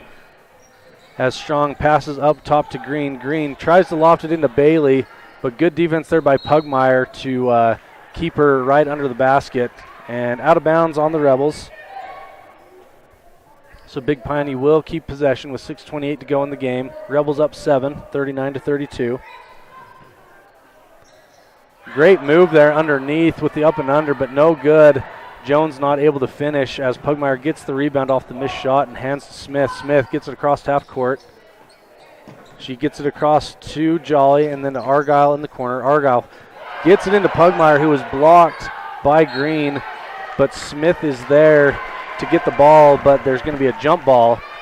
And so the Punchers now have the ball with 6:08 to go in the fourth, down 7. If you're Big Piney, now is the time you need to make a run. If you're the Rebels, that's the last thing you want. Need to have shutdown defense here to finish this game out. Jones goes over to Strong. Strong gets it inside to, I believe, Green, and Green is fouled, so she's going to go to line to shoot 2. She's been a good foul shooter so far. So she'll go to line to shoot 2 and try to draw this one within 5 with under 6 minutes to go in the game. Green's first is up and no good off the front iron as Weston checks back in for Argyle. And we're going to have a timeout here from Big Piney. We'll be back after this. Thank you for listening in at 98.3 KDQ FM and online at mylocalradio.com. Reach a dedicated hometown, regional, and worldwide audience. Dive into the action with My Local Rodeo. Our high school rodeo broadcasts are the heart of the community, drawing families and fans who love to support local businesses. From prime advertising spots to exclusive sponsorships, your businesses can shine in the spotlight. Don't miss out. Contact us today and saddle up for an unbeatable advertising opportunity. My Local Rodeo, where your business becomes part of the excitement.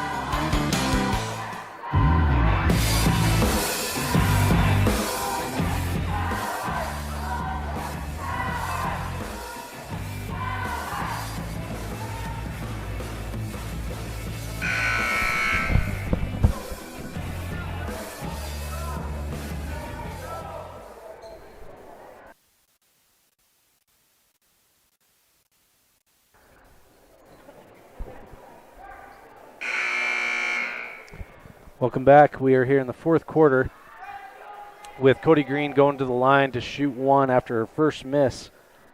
Down 7.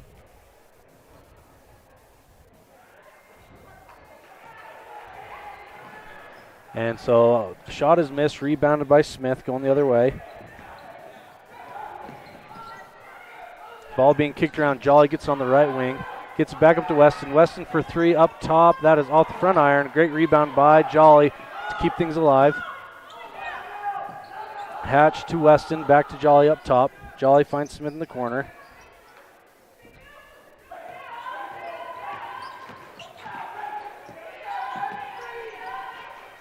Pugmire gets it in the key and finds Hatch underneath.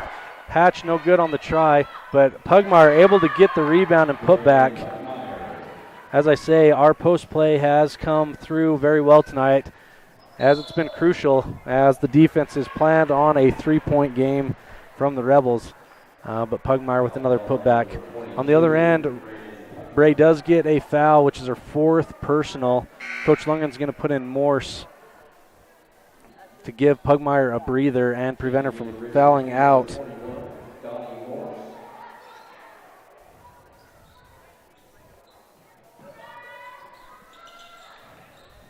Big Piney now working it around. Jones, she drives baseline, goes all the way, but too much on it, and Smith, a very strong rebound to prevent a jump ball. She gets it ahead to Weston. 4:57 to go in the game. Weston's pass is stolen and taken the other way, but Weston tips it away and into the hands of Jolly, who gets the final steal. Great effort there by Kira to ensure possession for the Rebels. And in the meantime, Jolly was fouled on that loose ball.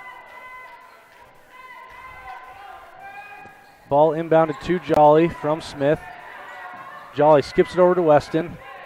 Weston to Hatch in the middle. Hatch then to Jolly. Great press breaker from the Rebels.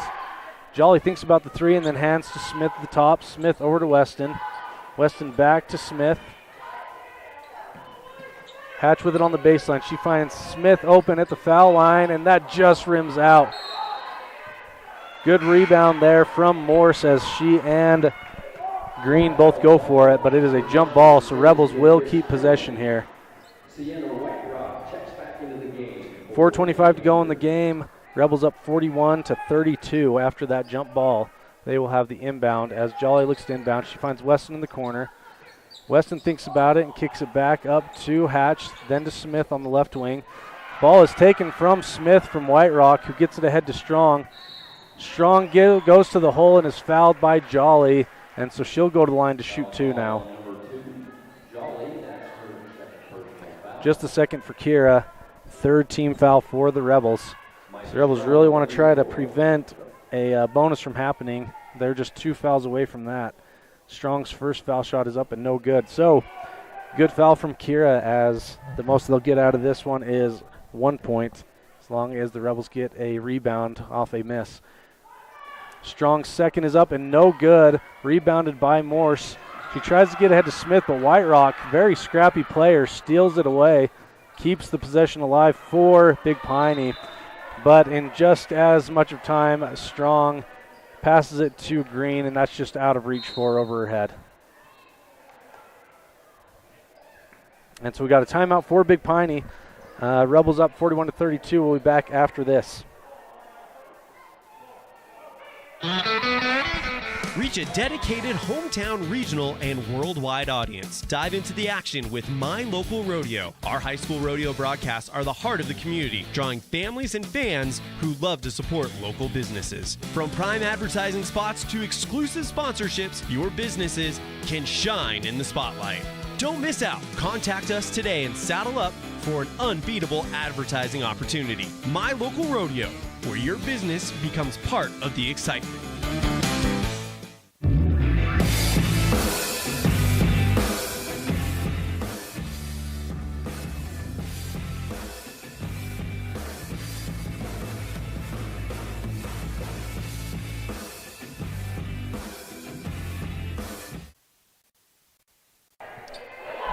We are back, just ready to come out of a timeout here.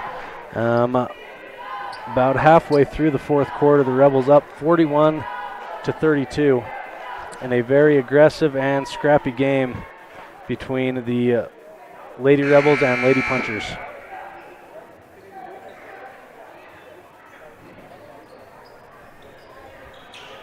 And so Rebels with possession on the other end. Inbounded to Weston. Punchers in a full court press as Smith looks to break it. She gets it ahead to Jolly, and Jolly ahead to Hatch. Great job from the Rebels to break that press as Jolly has it back on the right wing once again. Able to keep her dribble from that potential steal from Jones. She gets over to Smith. Very aggressive defense from the Punchers, but Rebels handling it just fine as Hatch gets it to Jolly on the right wing. Jolly looking for help as she is being defended above the perimeter. Gets it from Smith. Smith passes back to Jolly. Jolly skips to Weston in the corner. And Weston's pass tipped away and stolen. Strong takes it the other way and does not finish, but rebounded by Jones. And they're going to get a foul on Hatch on that rebound.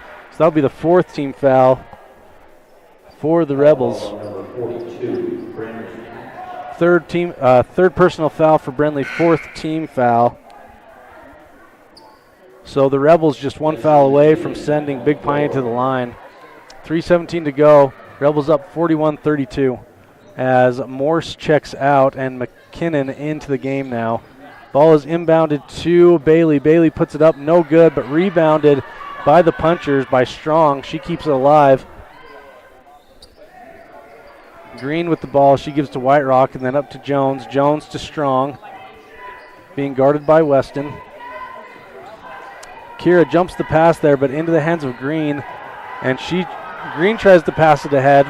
Jolly tipped the ball, and it is now on the floor, and Big Piney did have possession, and it was a loose ball, but Big Piney did get a timeout in time to get possession back.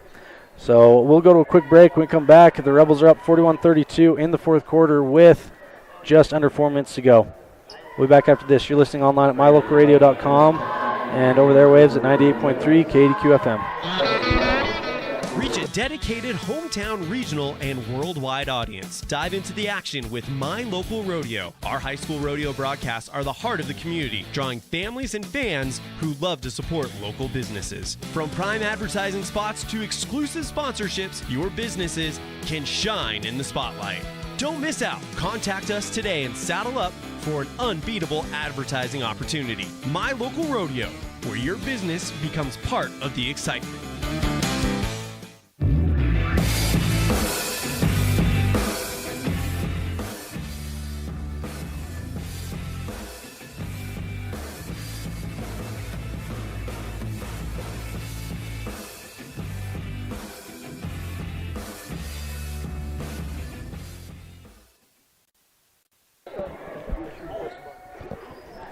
We are back from that break, and Big Piney puts up a shot, right, able to get a rebound and gets it back out to Bailey. 2:40 to go in this game. Rebels up 9 as Strong has it up top. She dribbles to her left, being guarded by Weston. She looks to drive baseline, and yep, she did travel there. Great defense there by Weston, and the help from McKinnon to force that travel, as now the Rebels get possession back, and a full court press set up by the punchers. Ball inbounded to Weston. She passes back to McKinnon. McKinnon skips ahead to Pugmire. Pugmire to Hatch. Great press breaker from the Rebels as Weston hands to McKinnon. McKinnon back to Weston. Weston passes over to Smith. 2:12 left in the game. Rebels just trying to keep ball on their side and milk the clock with no shot clock.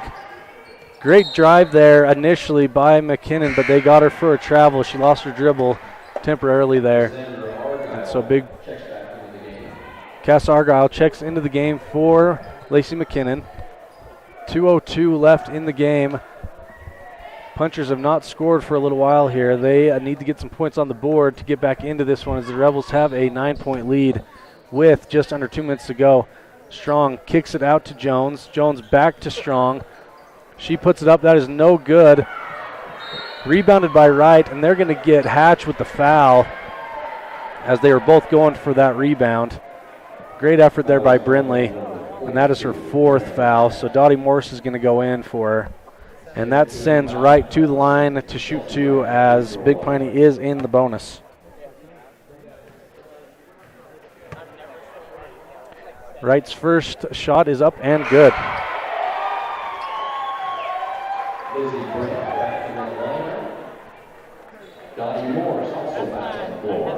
So the Rebels now with an 8-point lead. Wright's second is up and no good. Rebounded by Pugmire. She hands to Smith just before getting it stolen from behind. Good heads-up play by Pugmire. And Smith passes over to Weston, then to Argyle. Once again, Rebels able to play keep away as no shot clock will dictate things here. Skip pass in the inside, nearly stolen, but Cass Argyle, great job keeping it in possession of the Rebels. She now has it in the corner, skips it into the middle to Pugmire. Pugmire kicks it back out to Argyle. And I believe Coach Lundgren just called whatever they call for milking the clock, as you see here. They're definitely doing keep away on the extended wing. Smith now has it. She dribbles to her right. Passes over to Argyle. Minute to go here. Rebels up 8. I'm surprised that Big Piney has not started the foul, as they're still 4 fouls away from the bonus. Rebels find an open Dottie Morse underneath, and that will probably do it, as that is a 10-point lead now for the Rebels. And the Punchers are nowhere near the bonus, or putting the Rebels into the bonus. Layup on the other end is good. 43-35 now. 31 seconds to go. I think Big Piney's out of timeouts. They've used a bunch in this fourth quarter. Rebels, I'll just note it again, Rebels have done a great job with the press breaker tonight, as you saw it again there. Weston with the ball up top with 16 to go. And now they're starting to foul with 15 seconds to go. They still have a ways to go before the Rebels would go to the foul line. Smith to inbound. She gets it into Weston. Weston dribbles to her right. And I think Big Piney's going to agree to just let this one run out, as it is 6 seconds to go here. Argyle with the ball. And that will do it, with the Rebels winning the game 43-35. So an 8-point victory for the Rebels against a good, scrappy Big Piney team. And if that is any indicator for how the rest of this weekend will go, it'll be an entertaining one, as the Lady Rebels will play Manila tomorrow and Tabiona the next day. We'll go to a quick break. Once again, the boys are now playing. They're just taking the floor to warm up, and we've got another tip-off coming for you. We're right on schedule, as it's 8:22, and they'll probably put right around 8 to 10 minutes on the clock to have a 8:30 tip-off. So we will have a quick post-game show and then a pre-game show for the boys' game, so tune in for that. We'll be back after this. Fast, fresh, delicious. 3 words that describe your experience every time you enjoy a delicious meal with Jimmy John's. Utilizing the freshest ingredients, home-baked bread, and professional sandwich building skills, the team at Jimmy John's always delivers a mouth-watering sandwich to satisfy any hunger. Jimmy John's. Freaky fast, freaky fresh. Visit any of our locations today in Evanston, Rock Springs, Sheridan, and Gillette. Healthy teeth and gums affect your overall health, including the mental image you have of yourself. That's just one reason that good dental care and hygiene habits should begin at a young age. Healthy teeth mean fewer sick days from school and higher self-esteem. We all want our children to be successful. Teaching them healthy dental habits at a young age with regular cleanings and dental checks is part of the answer. Dr. McKay Frankum serves patients of all ages. Call today and schedule dental appointments for your family. Dr. McKay Frankum, providing precision family dentistry at affordable prices. Make your day even better by indulging in delectable, freshly prepared classics at the Crawford Trough. Come enjoy succulent cheeseburgers, rich raspberry shakes, crispy onion rings, or golden fries, and pair it all with our exclusive River Bridge soda. For another favorite, try a grilled chicken wrap or a yummy twisted ice cream cone. Make the perfect dining experience with our delightful Crawford Trough staff. Treat yourself to something delicious from the Crawford Trough in Randolph. Established in 1872, Woodruff, Utah has a long history of good neighbors helping each other succeed. Woodruff was built with hard work, integrity, and a sense of community that can be felt every time you visit. We have always celebrated all students in academics and extracurricular activities, and we cheer on our rich rebels. Woodruff, Utah, a great place to live. Dealing with computer problems can be frustrating and make you wish for your own personal IT guy. Now, everyone can afford an IT guy. Independent Software Solutions has served customers in Wyoming and Utah for over 20 years. We develop software, handle system and network administration, repair personal and business computers, and sell accessories. Independent Software Solutions is your one-stop computer business solution. Call today, 307-789-1978. Let Independent Software Solutions be your IT guy.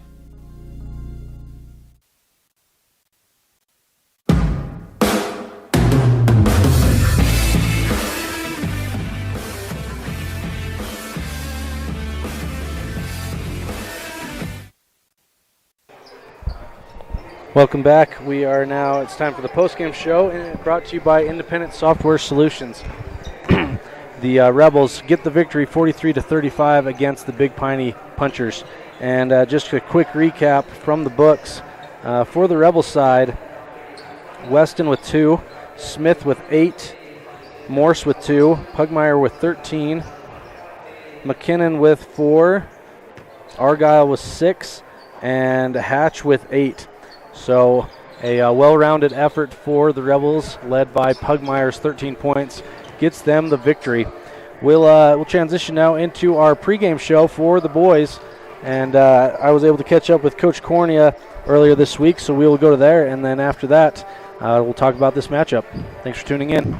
It is time again for our coaches show, and Coach Corney, I'm excited that you got a huge week ahead of you, and we're going to talk about last week, we're going to talk about what's up this week, and then we're going to talk about landscape for state, how it's shaping up to be. But Coach, do you feel like state is still 3 months away? Like, I want it to be here, I want to get this thing done, but it seems like we still have so far to go until it's state. Well, we have 5 games until the state tournament. And I guess that kind of bye week, that off week between region and state does make it seem a little bit farther away. But man, yeah, you look at the date, this thing is all going to be decided by March 1. It actually is creeping up on us, and I think guys are starting to feel oh my gosh, the end is in sight, which is something when you begin basketball, in November, and it seems like it's so far away. It is not. Well, Coach, let's talk about last week before we look ahead to this week. So last week you had both Altamont and Wendover. If I was to give you a description of the games without using names or anything like that, I think you would have thought they were flip-flopped. Would you agree? Yeah, I totally see what you're going with there. Altamont, they did score some points on us there. It just, our opening quarters, we gapped them, and in the closing quarters, we kind of played more even with them, and I say that got flipped. They played pretty close with us there for the entire first half, and they have athletes, and, basketball, it's a funky sport with a couple shots go down on one end, and they don't go down on the other, and momentum is more real in basketball than maybe any other sport besides volleyball. I hear what you're saying there, but, Altamont was more than capable of making that a different game than we had out there. And then Wendover, I just think the completely opposite thing happened. We got a jump on them. That game was over early, even though I think Wendover is a very competitive team that will make noise at state. So let's talk about Altamont for a second. I completely agree with you. And it's funny, Coach, I got to sit in on your practice, and you were spot on. You told your boys, hey, when you're sitting at the top of the rankings, everyone's going to give you their best. And you said Altamont's going to play their best game of the year. I think Altamont has some pieces to build around if they'll do it. I couldn't agree more. The freshman they have, the 2 kid, he is a talent. And, at Altamont where, in some other programs, he would be a freshman JV player. Well, at Altamont, he gets to be on that varsity floor. And when you're able to do that, just nothing intimidates you. Imagine that kid when he's a junior or senior and he's going, man, I'm 4 years deep on varsity floors. He's up to speed. He's seen everything. And the future of Altamont is bright. And they've got good size to go around him. And yeah, and I would say even this year, we're going to have a play-in game, but Altamont's been getting better each week. And it wouldn't shock me at all to see them down at state and making games interesting. Talking about Wendover, Coach, I know you know the other players fairly well on other teams, especially if they're key contributors, but talk to us about the Valle kid, Raul. He's intriguing to me, and I saw you talking to him after the game. Tell our listeners about that kid. Well, first off, he has like a 28 on his ACT, and he wants to be an engineer, an electrical engineer, which I love talking with kids about things that don't have anything to do with basketball. I get my fill of basketball over these 3 months. Yeah, he is just a very, very intelligent kid, and you see that in the game as well. In Wendover this year, they lost a guard. It's a long story, but they lost a guard who transferred to West Wendover that they were planning on having. And Coach Murphy will tell you, he planned on this being a very competitive year this year, and he just had a curveball thrown at him. I think it was 2 days after tryouts that this player was not going to be available. And I think they've had to pick up the pieces a little bit, but man, they're getting picked up. Our Wendover game, just the way we jumped out on them, they were on the second night of a 2-day trip. They'd been in Manila the night before. I think those are all just hiccups that, you look at their team, they are capable of putting things together on a night and deciding who wins the state championship. And I think we have a lot of teams like that this year. I think we have more teams that it's possible for them to win it, but then we have a big grouping of teams, all the way down to like 14 and 15, which is where Wendover, Manila are, that are capable of beating those teams in the top 5 and deciding who wins it. And it's just going to be a great tournament. And yeah, the Valle kid,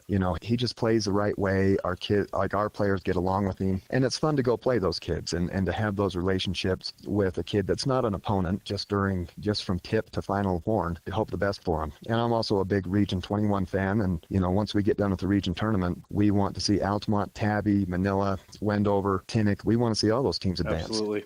Coach, we're going to go to a quick break. Tune into the next game to hear our second part of this 3-part interview with Coach Cornea.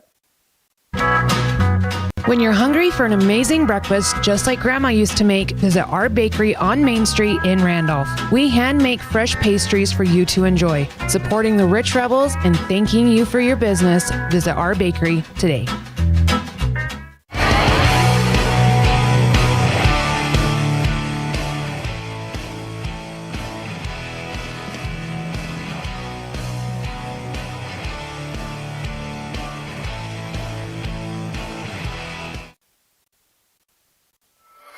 I'm Aiden Weston. I'm a junior, and I play guard. Paxton Nicodemus. I'm a sophomore, and I play guard. Dylan Fonsbeck. I'm a junior, and I play forward. I'm Carter Scott. I'm a junior, and I play guard. Carter Grohl, junior, forward. Cade Nelson, junior, forward. Bridge Lundgren. I'm a junior, and I play guard. Dylan Wasden, junior, forward. My name is Jet Holmes. I'm a junior, and I play point guard. My name is Riker Hoffman. I'm a shooting guard, and I'm a senior. Carter Hoffman, shooting guard, senior. Drake Weston, senior, guard. Daniel Smith, senior, forward. Dax Jolly, small forward, freshman. Connor Creel, I'm a sophomore, and I play guard. Wyatt O'Malley, I'm a freshman, and I'm a guard. Wyatt Tingy, freshman, guard. Bodie O'Malley, sophomore, center. My name is Nash Perry, and I am a freshman, and I play guard. I'm Valen Cornea, I'm a freshman, and I play guard. Hunter Cordia, I'm a freshman, and I play center. Connor Argyle, I'm a freshman, and I'm a center.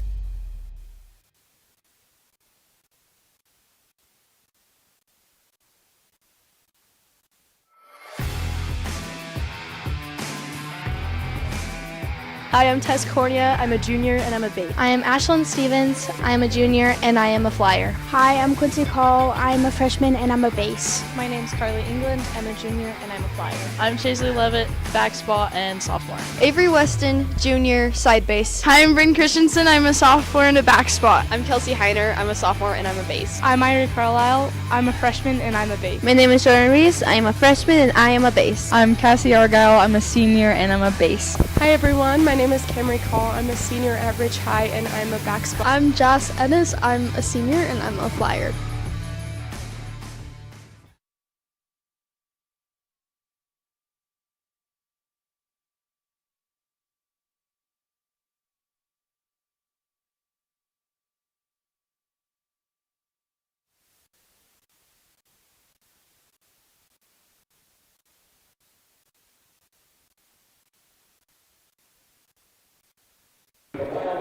Welcome back. We are just getting ready to tip things off here in the boys game with Rich again. For those just tuning in, Rebels at Big Piney today against the Big Piney Punchers, who are, I would just have their info pulled up.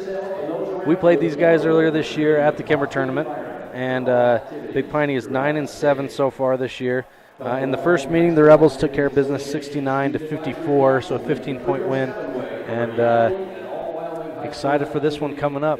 And we are just getting ready to start the starting lineups here, and it looks like for the Rebels, they're going to be starting with Weston, Hoffman, Lundgren, Scott, and Smith. Starting for the Rebels, wearing number 4, Daniel. So again, number 4 for the Rebels, number 4, Daniel Smith. Wearing number 5, Drake Weston.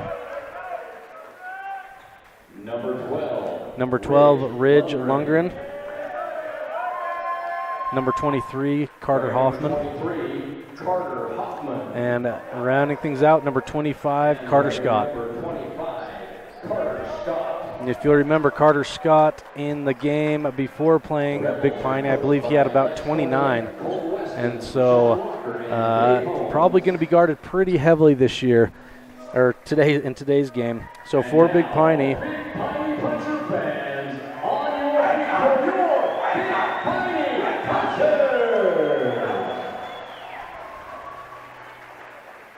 starting for the Punchers, a sophomore wearing number 20. So for Big Piney, number 23, Zach Ferguson, a sophomore.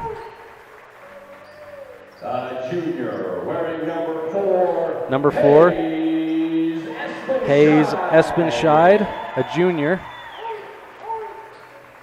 Senior wearing number 1. Number 1. Bill Hibbert. Bill Hibbert, a senior. A senior wearing number 10. And number 10, a senior, Cole Walton. And rounding things out for Big Piney, number 13, Ashton Bennett.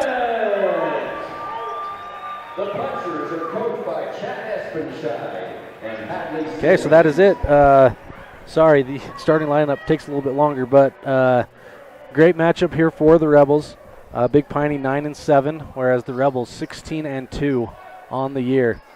And so the Rebels, I would definitely consider this a trap game. I mean, you look at those records, you'd think Rebels definitely should win this one, but this Big Piney team is talented. We're at Big Piney, the start of a 3-game weekend for the Rebels. This is a game you don't want to give up, as it is very valuable in the RPI with out-of-state wins. But Big Piney is one you cannot overlook, which makes it a trap game. And so the Rebels just need to do their thing, and they get started with Weston on the perimeter, skips it over to Lundgren. Lundgren drives and dishes to Scott. Scott back up to Weston. Weston tries to get inside to Lundgren. That is tipped away and taken ahead by Espenshide. Espenshide, they skip it over to Bennett. Bennett up top to Walton. Walton back to Bennett. Ferguson gets it over to Espenshide. Espenshide to Walton. Working around the perimeter, trying to find something open for Ferguson underneath as Hibbert goes for the 2-pointer, and that is no good. Rebounded by Smith. He gets it ahead to Weston in the corner.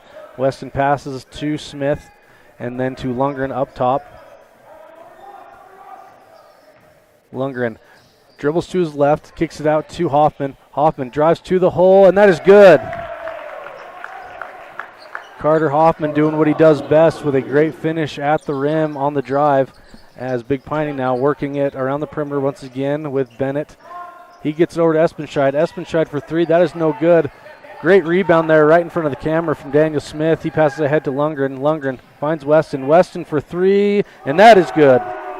So a great start for the Rebels with Drake Weston hitting a 3, giving a 5-0 lead so far for the Rebels, as Bennett dribbles to his right and hands to Walton. Walton over to Espenshide.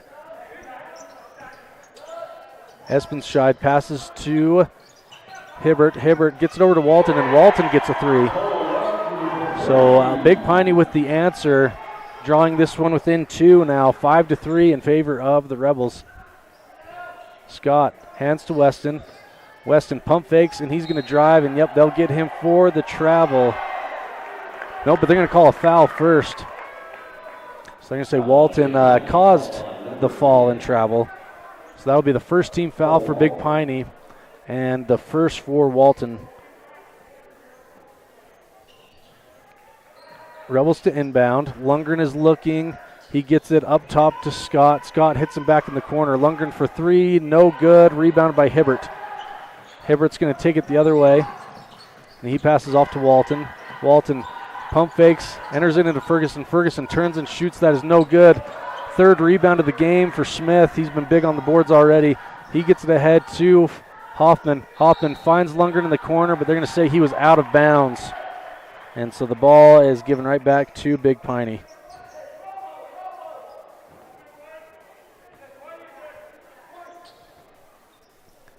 Big Piney now breaking the Rebels press. He gets it across half court to Walton. Walton over to Hibbert, and Hibbert tries to get it over to, that was Bennett, and it was tipped out of bounds by the Rebels.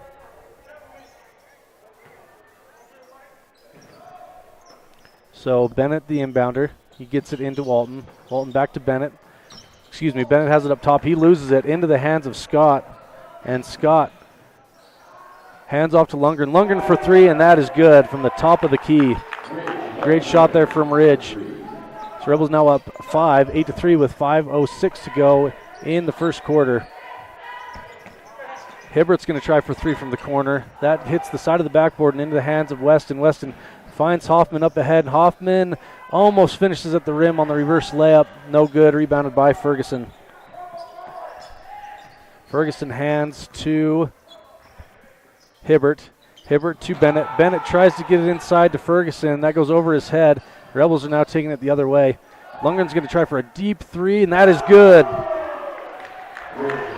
Ridge doing what Ridge does best with big plays for the Rebels with back-to-back threes. And the Rebels jump out to a quick 11-3 lead. We'll go to a break after this Big Piney timeout. You're listening online at mylocalradio.com and at 98.3 KDQ FM. If you've never heard a mechanic say they truly care, then you've been at the wrong place. Stacy's Repair in Woodruff is a family-owned and operated business open since 1992. Offering all types of maintenance and repair services, you can be sure your vehicle is operating at its best. Whether your vehicle is older or the newest model, gas or diesel, we fix and maintain them all. Also offering chip repair, windshield replacement, and tires. When your vehicle needs a mechanic, bring it to the ones who truly care. Stacy's Repair in Woodruff.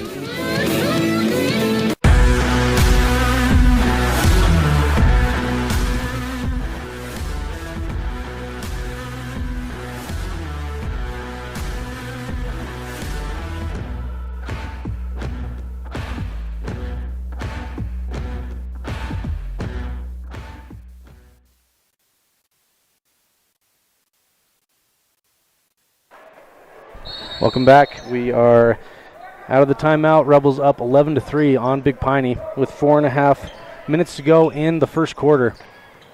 Hibbert finds Bennett in the corner. Bennett's going to skip past it across to Eppenshaw. Eppenshaw, great pass underneath to Bennett. Bennett is open and able to finish at the rim, giving his side a 2-point score.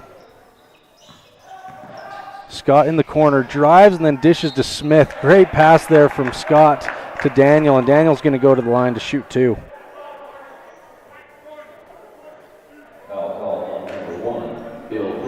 And they're going to give that to Bill Hibbert, his first.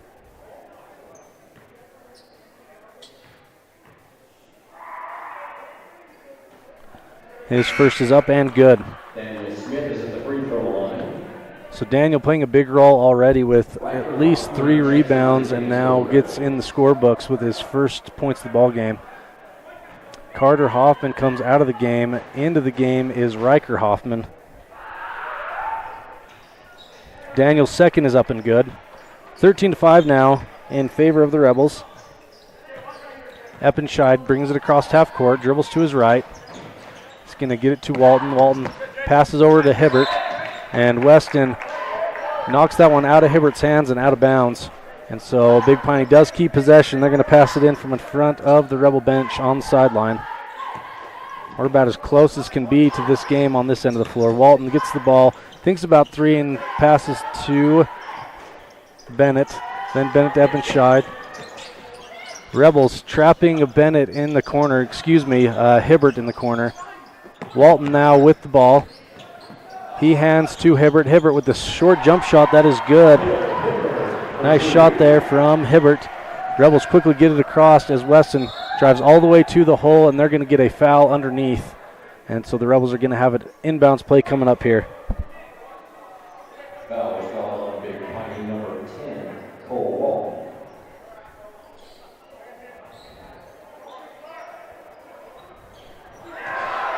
Ball is thrown over Weston's hand into the hands of Walton.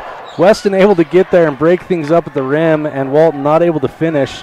And rebounded by Scott and given to Weston. Hoffman now for three. Riker Hoffman, that just rims out. Tipped into the hands of Hibbert, going the other way.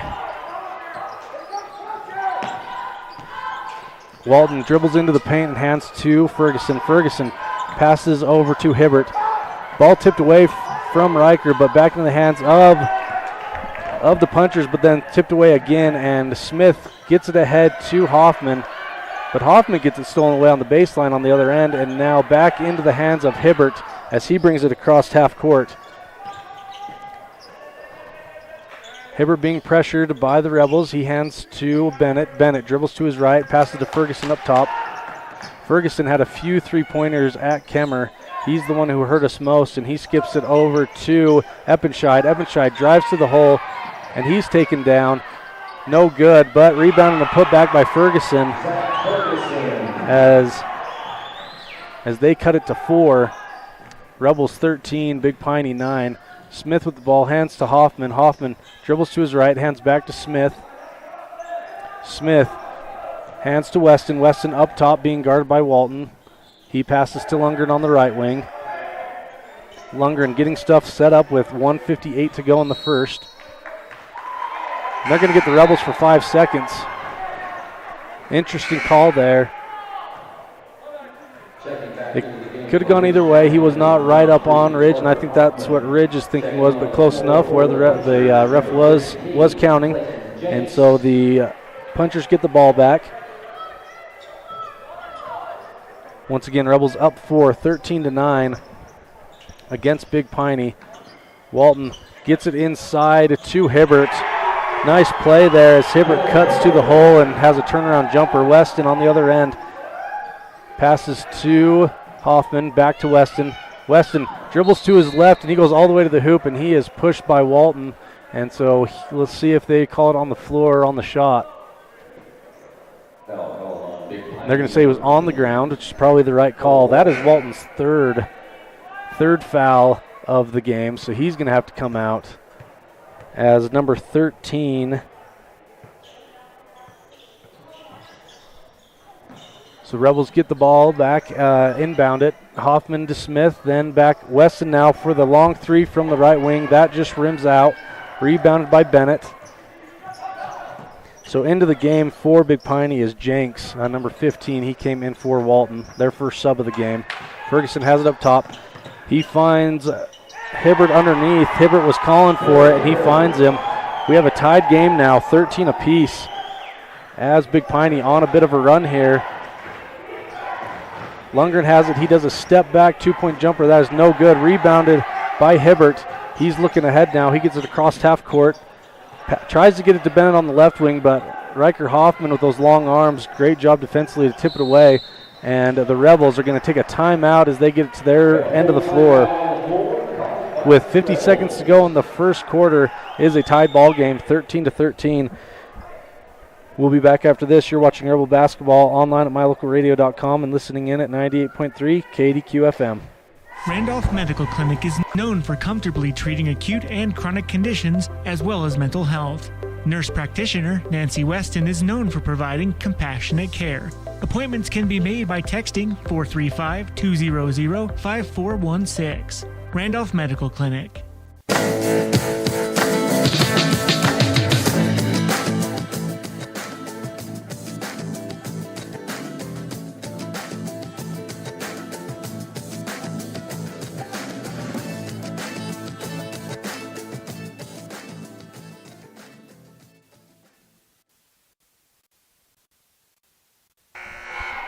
We are back now. Still the first quarter of play here, and the Rebels are tied with Big Piney, 13-13. And if I remember right, I believe when we played at Kemmer, I believe the box score at the end of one was 12-12. So very similar game so far. It's a great matchup between the Rebels and the Punchers. As the ball is inbounded to Weston, 47 seconds on the clock. Weston dribbles to his right, passes to Smith. Smith back to Weston. Weston dribbles to his left. He's going to take a long two-pointer. That is no good. Rebounded by Eppenshaw. Eppenshaw crosses half court. Punchers are going to look to take the lead going into the second quarter.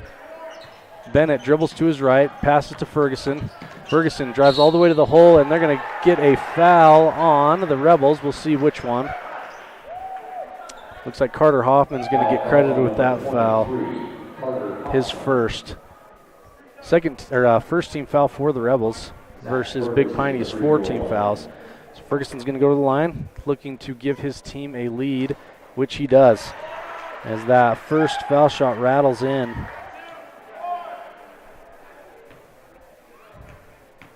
Ferguson's second is up and just rattles out. Nonetheless, Big Piney up 14-13 with 20 seconds to go as Lundgren walks it across half court. The Rebels obviously playing for the final shot here. Ridge dribbles to his right. Ridge, a great ball handler, especially in isolation. He skips over to Hoffman. Hoffman for three, just off the mark. And they're going to get Carter for the foul with 1 second to go as he was trying to get his own rebound. Second team foul for the Rebels, so nobody's going to the line, but that is Carter's second foul.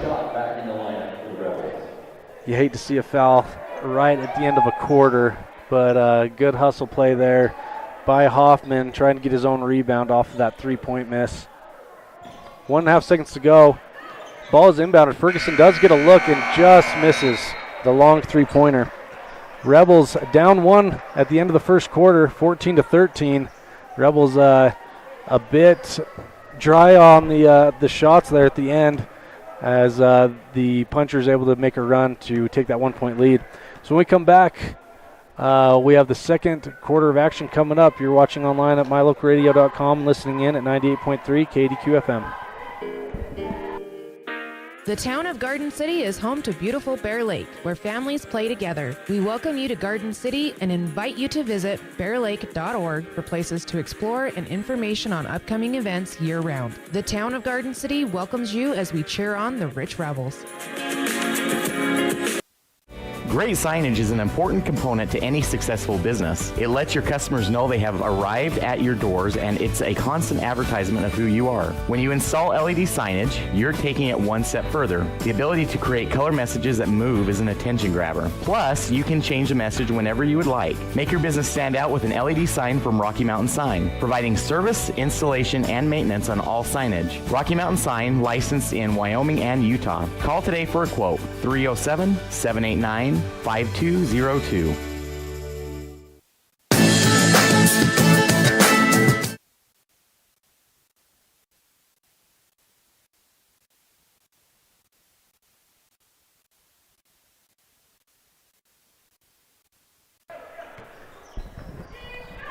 Rebels with the ball. Hoffman drives to the rim, but that is pinned off the glass from Ferguson. Lundgren tries to do the same on the other end, but Hibbert able to finish at the basket, giving his side a 3-point lead now. And there's definitely momentum swinging to a Big Piney now as Daniel Smith gets called with the offensive foul. If you're the Rebels, you got to chip away at this thing. The crowd's excited here. It's a fun atmosphere here at Big Piney High School. And this Big Piney Rich matchup, I mean, it goes back to when these guys are in 6th grade, as Rich is in that Wyoming Conference in junior high. So these boys know each other well, and this is a fun one so far as Bennett puts up a three, rims out, rebound by Eppenshaw, but the putback is no good, and they're going to get him for the foul now as he tried to get a second rebound, and Riker Hoffman not letting that happen as he is fouled. That is Espenscheid's first foul, and one foul apiece for both teams in terms of team fouls. 7 minutes to go here. The Rebels down 3.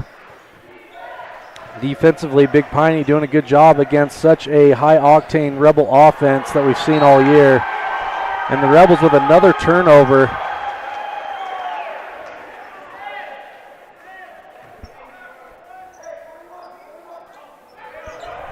Ball inbounded to Espenscheid, being guarded by Lundgren. He passes ahead to Hibbert. So the Rebels now in a 2-3 zone.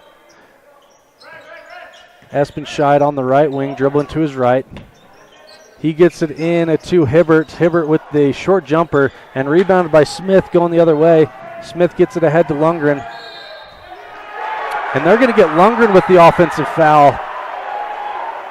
They're going to say that Ridge lowered his shoulder as he drove to the hoop. Just his first. Second team foul for the Rebels. 6:30 to go here in the second. Not a lot of scoring going on from either side. Defensive battle here as Bennett goes to the corner. He enters it into Hibbert. Hibbert dribbles to his right and hands it off to Ferguson, and Ferguson finishes at the rim. 18-13 now. Ridge with the long three, no good. That would have been nice, give some momentum back to the Rebels, but it rims out. Hibbert with the rebound. He passes to Bennett. Bennett gets it over to Ferguson. Ferguson dishes over to Jenks. And Jenks tries to get over to Bennett, and that goes out of bounds. And so the Rebels get the ball back. They need to get some scores going here. A 5-point deficit. Would love to prevent it getting much worse than that as Weston crosses the timeline, dribbles to his right, and Weston goes to the rim, That is blocked by Ferguson. Weston gets it back and puts it up, and that is no good, but they're going to call it over the back on Big Piney, so the Rebels get a call their way there as Carter Scott did a great job boxing out there and forced Bennett to go over the back. Excuse me, that was Jenks go over the back there. Jenks, just a freshman into the game.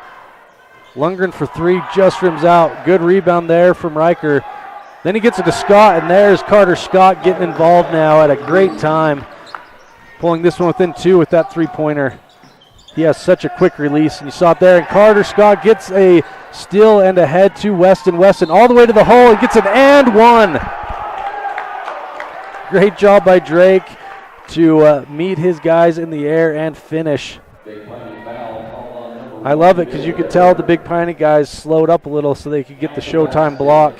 And Drake goes up fearless as always and gets the and one. He'll go to the line to shoot one. Great steal there by Carter Scott to make that one possible, and the pass ahead to Weston as Weston hits the foul shot. So just like that, the Rebels get the lead back on the back of a Scott three-pointer and steal and a three-point play from Weston. Jenks skips it across to Bennett. Bennett gets it to Ferguson inside. Ferguson, a turnaround jumper, no good. Good rebound by Jenks. His putback is no good, but then Ferguson gets the putback, and that one falls. Back and forth battle now with 5 minutes to go. Rebels down one to Big Piney. Riker gets it to Weston on the inside. Weston not able to handle it as it gets away, and they're going to call a travel there as Hibbert goes down.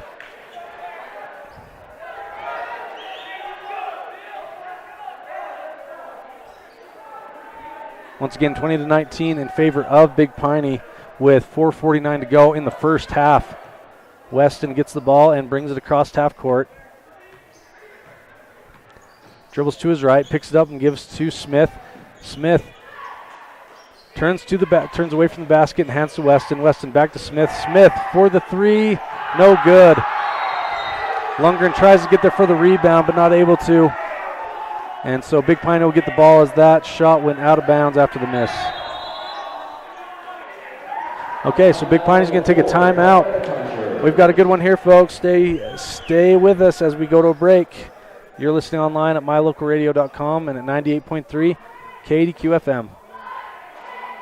Hey, it's Hunter here with Les Schwab. Just want to let you know we have America's Best Tire Warranty. It's now available at all Les Schwab Tire Centers. It includes our no-hassle road hazard protection, free tire maintenance, and a 60-day ride satisfaction guarantee included for free. Come visit us at Les Schwab Tire Centers today at 157 Bear River Drive in Evanston.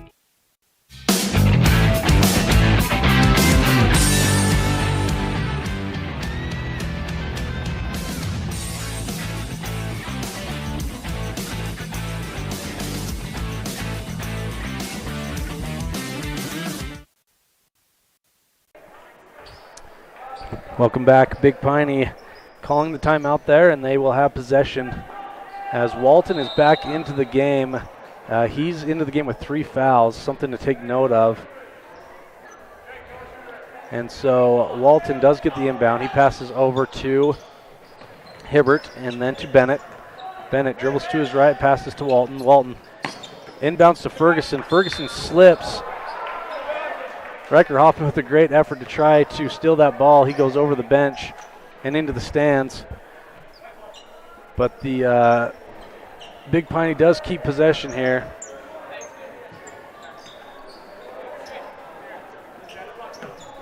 Big Piney passes. Big Piney gets it in. It is Eppenscheid up top, dribbling to his right. He hands to Walton. Walton to Ferguson. Ferguson's on the baseline. He skips it over to Eppenscheid. Eppenscheid, he goes up. No good. Rebounded by Ferguson. He's killing us on the boards. And he gets the rebound and put back. No good, but that is a foul. And so he'll go to the line to shoot 2.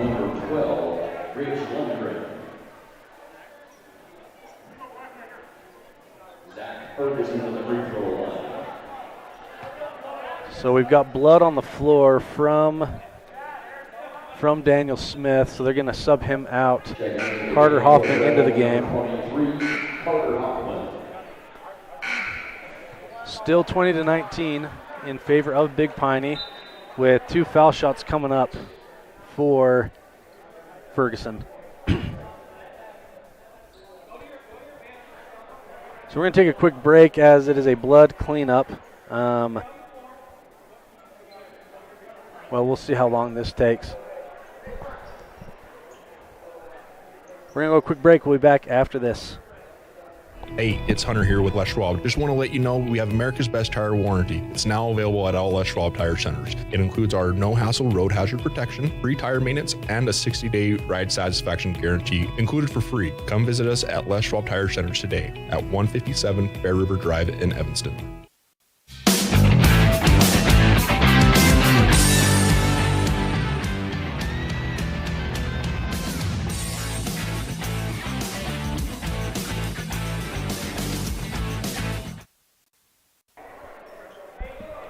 Welcome back. We are just getting out of a blood timeout. Daniel Smith hitting the nose, and they are just getting that all cleaned up. Times have changed. This was 2021, year of the COVID. They would have shut this place down, but luckily all it takes now is a few cleaning solutions to get it wiped up. But, man, we've got a whole crew. This is like a 23-19 situation from Monsters, Inc. We've got like 7 people grabbing things out of closets and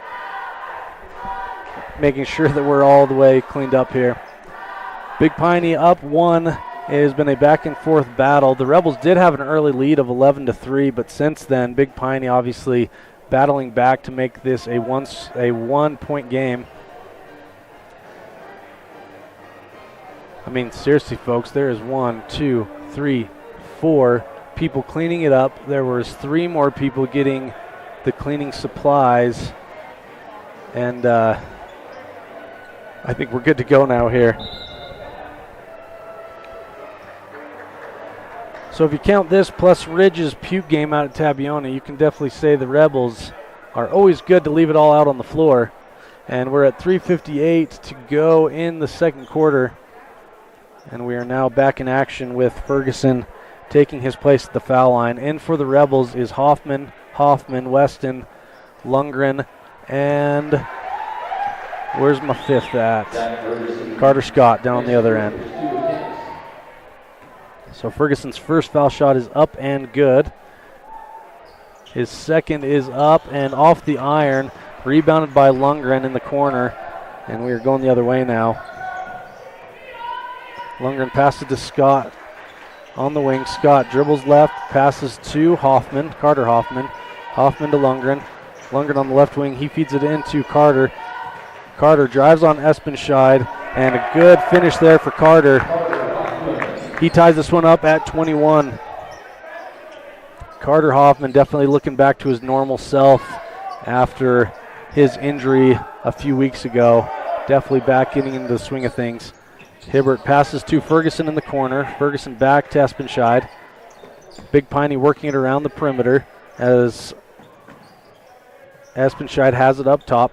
Passes back to Hibbert. Hibbert underneath. Great move there, but not able to finish. Rebound by Lundgren. Lundgren tries to get ahead to Scott, but just too far out in front. Couple subs into the game. Jet Holmes in for Ridge Lundgren, and Daniel Smith also into the game for Carter Hoffman. Tied at 21 with 3:01 to go in the first half. Espenscheid passes over to Hibbert. Hibbert gets it to Ferguson on the inside. Walton, he's going to go for 3 from deep. No good. Great rebound by Riker. He passes ahead to Smith. Smith finds Scott in the corner. Great find. Good. Great shot there for Carter Scott. Great find for Daniel Smith. He drives to the hole and then kicks it back out. And they're going to call an offensive foul on Hibbert on Weston. I believe they're saying that Hibbert swung his elbow. So we've had 2 very unique offensive foul calls so far, 1 against each side. I will say it's very consistent. Fouls are at 4-3. Refs are doing a good job. 2:34 to go in the second quarter. Weston inbounds up to Hoffman up top. Hoffman gets it back to Weston. Weston drives and dishes back out, but they're going to say that's a travel on Scott when he caught that pass. So Big Piney with the ball back, 24-21 in favor of the Rebels with 2:29 to go in the first half. Scott tips away the inbound pass. That will move up the inbound further down the sideline. So now the punchers get to enter it in on their own side. Bennett to inbound. He gets it in to Jenks. Jenks back to Bennett. Drake knocks the ball away, and Holmes comes and gets it. Not able to finish as that rebound comes off hard and into the hands of Bennett. Bennett dribbles to his left. Passes it to Hibbert in the middle. Hibbert, that's his sweet spot, but he misses the two-pointer. And Smith with another rebound gets it to Weston. Weston hands to Scott. No good. A fight for the rebound. Scott comes up with it, gets his own rebound, and almost finishes at the rim. And they're going to get Holmes with the over-the-back call. So the Rebels have not scored since that three-pointer from Scott, but the good news is their defense has been solid, keeping Big Piney at 21 for the last few minutes. Hibbert enters the ball to Walton. Walton across to Ferguson. Ferguson dishes last minute to Bennett. Bennett's shot is no good. Another rebound for Daniel Smith. He's got a bunch of them. He hands to Weston across half court. Weston passes to Holmes on the left wing. Holmes gets a screen from Smith, and he gets it back over to Smith on the roll. Holmes gets it back to Hoffman. Hoffman hands to Scott. Scott dribbles to his left, gets it to Holmes. Holmes will dribble it back out and hands to Weston. So the Rebels are going to restart things here.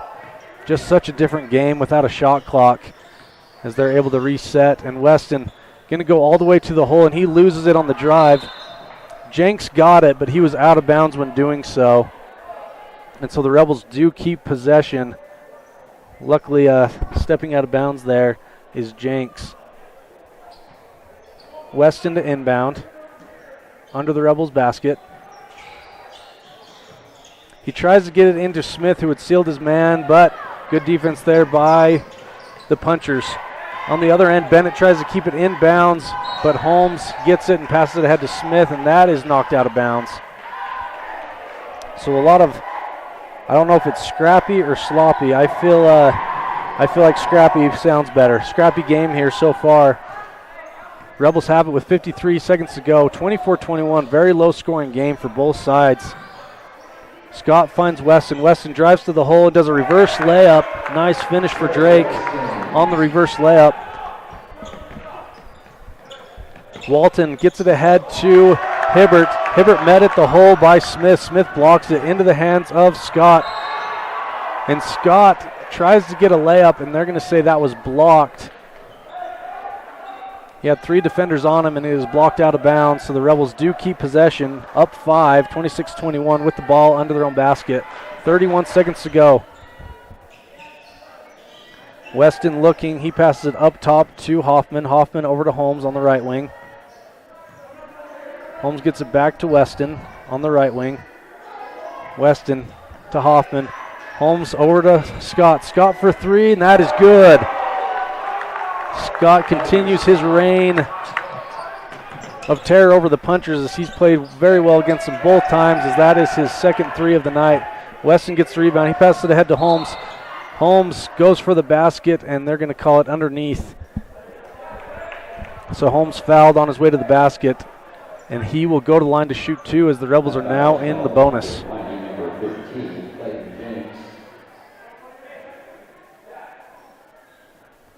So that foul was on Bennett, his second. Fifth team foul for Big Piney. So Jet Holmes will go to the line to shoot two. Jet's first is up and good.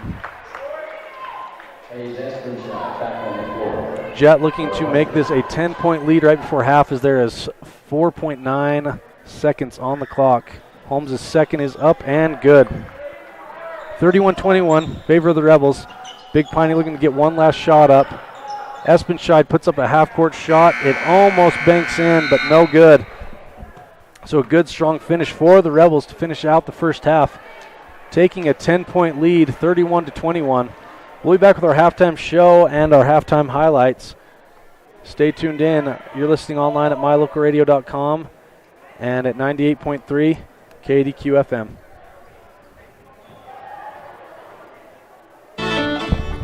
Supporting local schools, Eddie and Todd Jensen, owners of Mound Valley Cattle Company, know when it comes to buying and selling cattle, you count on the best.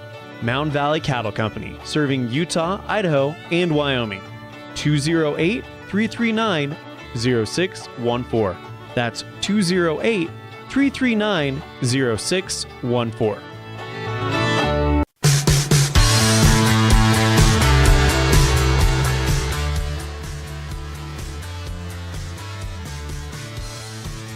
It's now time for another segment of our Standout Student of the Week, and I am excited to talk to Boston Jolly. Boston, how are you doing today? Doing pretty good. Bradley, how are you? Doing well. You said that you're currently in history right now? Yeah, outside concurrent in the hallway. Oh, so it's a college history class. Are you working towards your associate's degree next year? My GE. Your GE? Perfect. Good for you. So, Boston, how's the school year going? You're a junior now? It's gone pretty good. We had some tough times with some college classes last try, but it's been pretty smooth sailing since then. So what classes are you taking right now? The only college class I'm taking is History 1700, and then I've got normal language arts and math in seminary. Gotcha. And Boston, this week, very big week for you, as it is state wrestling. Talk to me about what the landscape's looking like down at state for you this year. Well, as always, it's a long drive, so that can tamper things, but also I feel like out of the 8 boys that are going down, and we fought to get there, we fought at divisionals to be able to qualify, and the big challenge is going to be fighting Panguitch for those first place matches. What seed are you in your bracket? Do you know that yet? Not for sure. I think I'm 3rd. Gotcha. So who's the kid to beat in your bracket besides yourself? Definitely Panguitch and Paiute. They both have big kids that are in your weight class that are doing well? Yeah, they are the state champion and runner-up from 190 of last year, and they came up to 215. Well, we're excited to hear how you do. Boss, do you know when your first match is? Friday around 3. Awesome. Well, we're excited to get updates throughout the weekend and how you're doing. Boss, what are the things that you love about wrestling? What I love is that it builds discipline and a lot of character, because anything that happens, it's on you, and that can be scary sometimes thinking about it, but it also builds you to understand that you need to grow instead of just watching other people grow, because if you just watch your team grow, and like in football, you can grow but also watch others grow and still do pretty fine, but in wrestling, if you don't grow alongside them, you can't be able to succeed. Yep, that's a great way to put it. Boston, what grade were you in when you guys moved here? Were you a 6th grader, 7th grader? I was 7th grade. So since moving here, what are some things that you've loved about Rich School District and living in Rich County in general?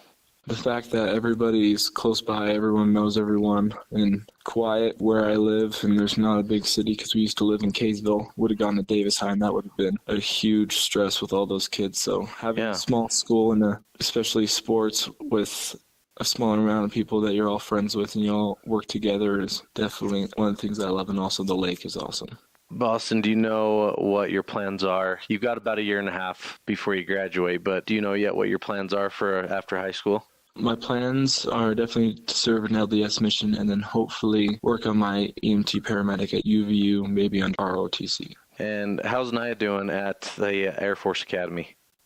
She's doing really well, pretty halfway far, or like a 4th into her 2nd semester. She's been struggling a little bit with some classes, but she's pushed through. She's doing really well, and she really deserves to be there. I'm really proud of her. I'm really happy for her. Yeah, she's made us all proud. She's representing our community well, and I know you will too. So thanks, Boston, for taking time to chat with me. I always like to end these interviews with, is there a teacher that you'd like to give a shout out to that's been a positive impact on your life and the last 2.5 years, I guess 3.5 years at Rich High School?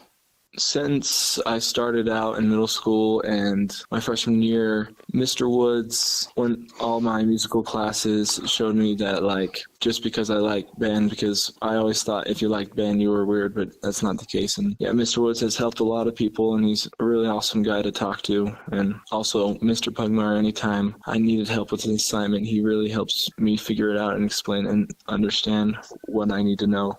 Well, those are some great shout outs. And Boston, you've got musical coming up just in about what, month and a half? Yeah. Freaky Friday? Oh, yeah. So what role are you playing this year? I am playing Mike, the fiance. Awesome. Well, excited to watch you do that, and good luck, especially this weekend with state wrestling, and we'll catch up again soon. Okay. Thanks, Bradley.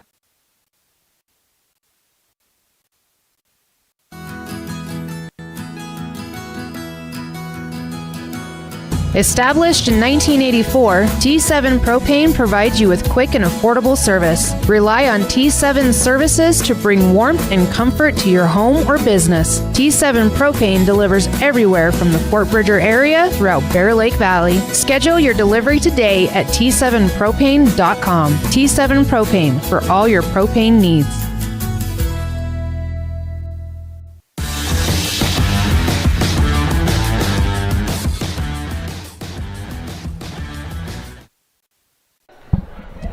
Welcome back. This is our Station on Main halftime show. The Rebels up 10 after a very close first half. The Rebels able to extend that lead by 10 to finish out the half. Good strong half by the Rebels. Some first half highlights. We'll go to the scoring sheet. Let me pull that up real quick. Bear with me. It's not like I had a whole commercial break to prepare. Okay. For Big Piney, Hibbert with 8, Walton with 3, Bennett with 2, Ferguson with 8 as well. So well-rounded effort for them. On the Rebels side, you've got Holmes with 2, Smith with 2, and about 1 billion rebounds. Weston with 8, Lundgren with 6, Hoffman with 4, and Scott with 9 with those 3 threes that he had in the first half. So very competitive game here, and Rebels just coming out of the locker room up 10.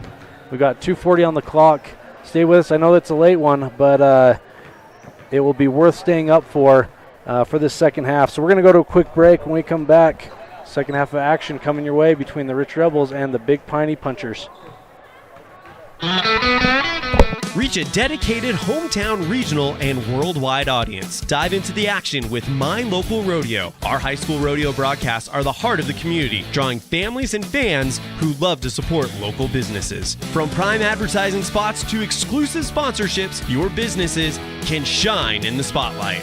Don't miss out. Contact us today and saddle up for an unbeatable advertising opportunity. My Local Rodeo, where your business becomes part of the excitement.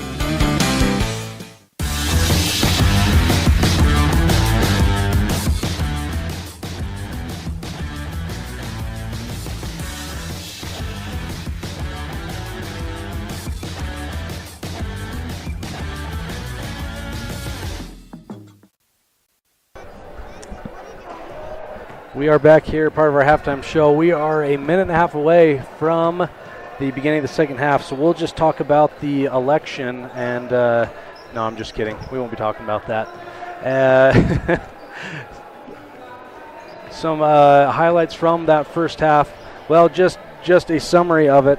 The Rebels able to come out to an 11-3 jump off the ball, very similar to what they did against Windover, just coming out hot with shooting and defensively. But Big Piney able to battle back, really off of the back of Hibbert, his shooting. He's got a great mid-range jumper, and Ferguson underneath with his rebounding and putbacks. He's had a ton of second effort shots. So that brings us to what the Rebels need to do, what adjustments need to be made. Really, you just need to shut down the aggressive play of Hibbert and really keep Ferguson off the boards. Walton's a good player, and he's coming into the second half with 3 fouls. So we will see how smart he plays defensively, if he'll be able to play the full rest of the second half. But we are ready to go here. 25 seconds on the clock for this second half of action. And once again, this is the first of 3 games coming up this weekend for the Rebels, as tomorrow the Rebels have Manila coming to town, and that is senior night tomorrow night. And then Saturday night, Tabiona comes to town, and that will be a great one. Currently in the RPI, the girls, Rebels, Rich and Tabiona 1 and 2, and then in the boys, last I looked, I believe it was Rich 1 and Tabiona right in that 4 or 5 spot. I believe they were 5, with Green River just right behind them. So everyone wants some big wins down here down the stretch, as this is the last week of the regular season. Next weekend is the region tournament, and we are working on making it so that my local radio will be covering every single region tournament game. So stay tuned for that. We'll have more details as the weekend goes on in our broadcast, how that's looking. But we are just getting ready to go here. 8 minutes on the clock with... Oh my gosh, help me. Sorry. Oh, you're good. Just helping get a garbage can over to the Rebel bench. So we are going here now as Scott has it at the top of the key and passes to Weston. Weston oops it over to Lundgren, but not able to finish at the hoop, as Hibbert brings it up, and Walton's going to try for 3 just off the mark. That would have been big for them to get things going. Up ahead to Hoffman. He kicks it back out to Lundgren. Lundgren almost has a 3, but Hoffman, a great rebound and finish. Carter Hoffman is back, folks, and he is doing what he loves to do, and you just saw it there with the putback after the rebound. Second chance bucket. 7:16 to go in the third. Rebels up 12 on Big Piney as Walton has it on the right wing. And Bennett gets it back to Walton. Walton drives to the hole, and Weston steals it away. He gets it ahead to Scott, and Scott goes all the way to the hole, and a nice finish for Carter. So the Rebels coming out with a 4-0 start against the Punchers. Great defense by Daniel against Bennett on that drive. They get it up ahead, and Hoffman goes to the hole, and he is stopped. He tries to get a second effort, but Bennett takes it out of his hands and gets it ahead to Walton. And Walton now gets it ahead to Ferguson.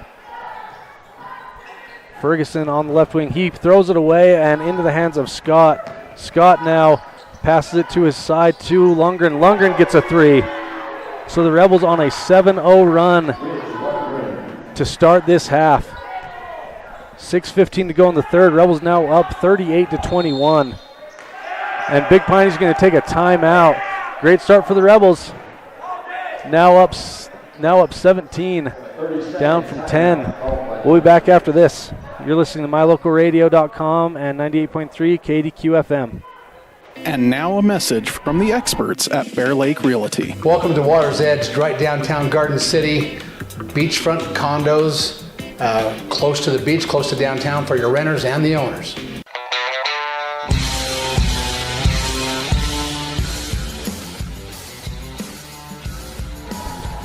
Thank you to Gary McKee and Bear Lake Realty for sponsoring our fan cam. The Rebels traveled well today to Big Piney. And if you're looking for a place in Bear Lake to call home, or a second home, or a nightly rental, Gary McKee and his team at Bear Lake Realty will make sure you're taken care of. So Jet Holmes into the ball game for Carter Hoffman. 6:05 to go here. Bennett skips it to Espenscheid. Espenscheid drives. He tries to pull it up. No good. Gets his own rebound. Second shot no good. Finally rebounded by Holmes. He gets it ahead to Scott. Scott back to Holmes. Yep, and Holmes traveled when he got the ball back. So Big Piney will take things back over, going the other way. Ferguson to inbound. Rebels now in a full court press. Ferguson passed into Espenscheid. Espenscheid to Ferguson. Ferguson bullets it across half court to Bennett. Bennett handles it well. He passes over to Espenscheid. Espenscheid to Walton on the left wing. Walton finds Bennett underneath, and Bennett with a nice finish, giving his side their first score of the second half. 38-23 now the score. Rebels up 15. Lundgren passes into Smith. Smith to Scott, then to West, and then to Holmes. Holmes is going to travel again. Taking one too many steps there, nephew. 5:16 to go here in the third. Rebels still up 15. As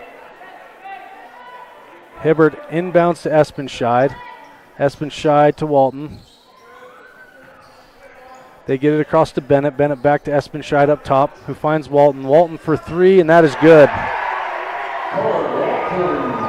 So Big Piney chipping away at this Rebel lead. Rebels want to stay out in front as Weston gets the ball. He drives to the hole and not able to finish, but gets his own rebound and hands to Smith.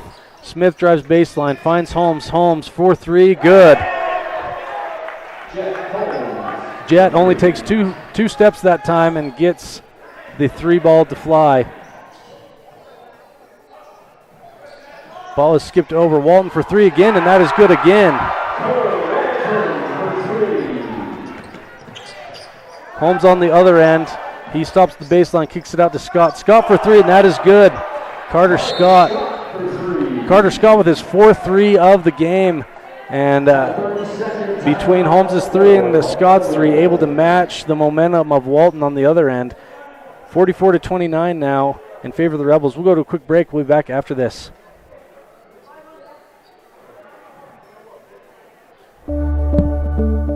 It's the best feeling when you've had a long drive and you see your hotel, the Come On Inn, Casper. That means your day just got better. At the Come On Inn, you have lots of options. Unwind in the hot tub, go for a swim, relax in the beautiful atrium, and sleep in total comfort. Centrally located, the Come On Inn is close to everything. In the morning, start your day with a delicious breakfast. Top it all off with an amazing, friendly staff who is always glad to see you. It doesn't get better than that. When you're in Casper, always stay at the Come On Inn.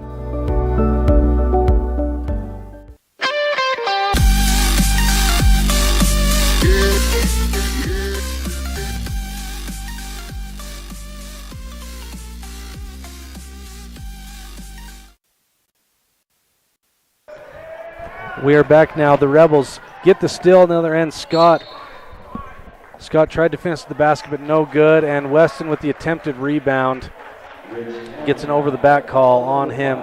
So that is Drake's first foul, first team foul for the Rebels. First foul in the second half on either side with over just right at the halfway mark. Bennett has it in the corner. And they're going to get Weston with a second foul. So that's obviously his second now, second team foul.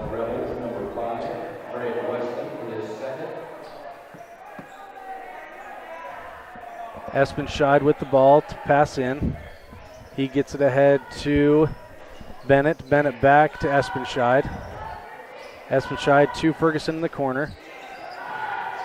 Ferguson finds Bennett on the opposite post. Bennett with the turnaround jumper, and he is able to finish at the basket. 44-31 now in favor of the Rebels. Hoffman back into the game. He drives baseline. He is met by the defense, but he gets his own basket, and they're going to get Hibbert with the foul this time. So Hoffman's going to the line to shoot two.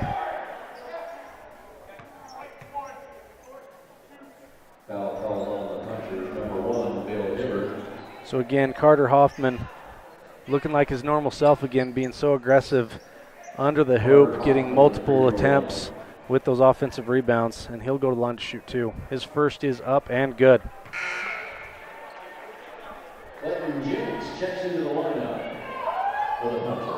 Gents into the ball game for Big Piney, just a freshman once again. Hoffman's second foul shot is no good, but rebounded by Smith. So the Rebels will keep this possession alive. As Weston drives on Bennett, he pulls up short, no good. But Holmes now gets the rebound and put back, that's no good. Rebounded by Ferguson, he gets it out to Walton. Walton on the left wing, passes it up to the top to Bennett. Gents with it on the right wing, he hands to Espenscheid. Espenscheid to Ferguson in the corner. 3:08 to go in the third. Espenscheid drives to the basket, puts one up, no good. Gets his own rebound, and this time he's going to go line to shoot 2. They got Carter Scott on the foul there. Just an update. Riker Hoffman did take a shot to the head, so I don't know if we will see him back in action tonight. We hope for a quick recovery from Riker. Espenscheid at the line to shoot 2. His first is up and good. Also, that was Carter Scott's first foul of the game, 3rd team foul for the Rebels. So Big Piney definitely looking like they'll get into the bonus this quarter. They're just 2 fouls away. Espenscheid's second is up and good. 45-33 with 3 minutes to go in the third. Weston brings it across half court. Dribbles to his right. Hands to Scott. Scott from the left wing. He enters it into Hoffman. A little bit out in front, and that goes out of bounds. So Big Piney with the ball back, down 12 with 2:47 to go in the third. Espenscheid walking it across half court. He passes over to Ferguson and then to Walton. Walton gets it to the corner to Bennett. Bennett skips it to Espenscheid up top. Espenscheid's going to walk it over to the wing and pass it. He gets it back on the right wing. Finds Gents in the corner. Gents, nice entry pass to Ferguson, and Ferguson able to finish at the rim to make this a 10-point game once again. Weston gets it across half court, being guarded by Bennett. Back and forth and hands to Smith. Smith at the top. He hands back to Weston. We're just about at the 2-minute mark of the third quarter with the Rebels up 10. Holmes feeds it into Scott. Scott kicks it back out to Hoffman. Hoffman going to drive to the hole, and they're going to come with a travel.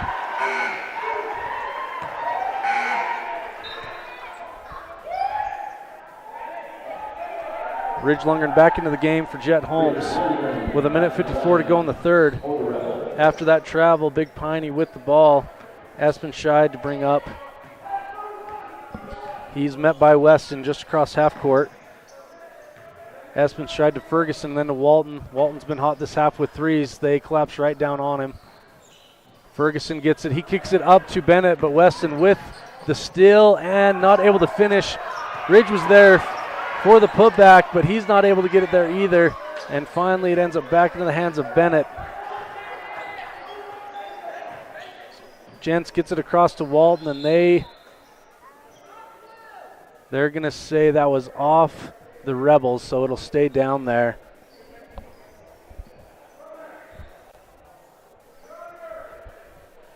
Minute 23 to go in the third. Espenscheid looking to inbound. He does get it in. Bennett with it. He's going to dribble to his right, and he'll skip it right back to Walton. Designed play there as that three is off the back iron, and they're going to get Gents with the over-the-back call, as that was a great box out from Daniel Smith. That is Gents' third foul, second team foul for the Punchers.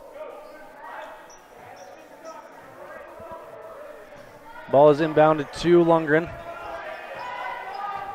In for the Rebels is Lundgren, Scott, Hoffman. Three-pointer is good for Lundgren. That is a big three down the stretch here in the third. Once again into the game for the Rebels, Weston, Lundgren, Scott, Hoffman, and Smith. Gents has it in the corner. He skips it to Walton. Walton back to Bennett. Bennett gets into the Ferguson in the elbow. He turns, fires, no good. Ball is being tipped around finally into the hands of Scott. Scott goes, he hands to Hoffman. And now Weston's going to have a three from deep, and that is good. So the Rebels continue what they've done all year from the three line, as they are now up 51-35 with 28 seconds to go in the third quarter. Gents has it in the corner. He quickly gets out of the trap, ahead to Bennett. Bennett to Walton. Walton to Espenscheid. Good defense there from Hoffman as he stops Espenscheid's drive on the baseline, forces it out of bounds, and Big Piney will have it underneath with Espenscheid passing the ball in.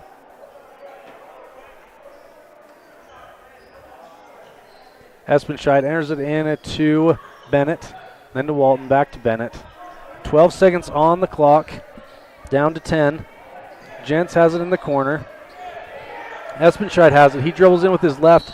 He is fouled on his drive by Smith, so he's going to go to the line to shoot 2. Foul call on number 4. Daniel Smith, his second foul.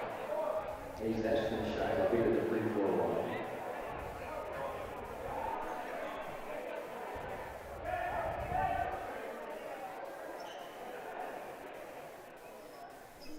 So Espenscheid will go to the line.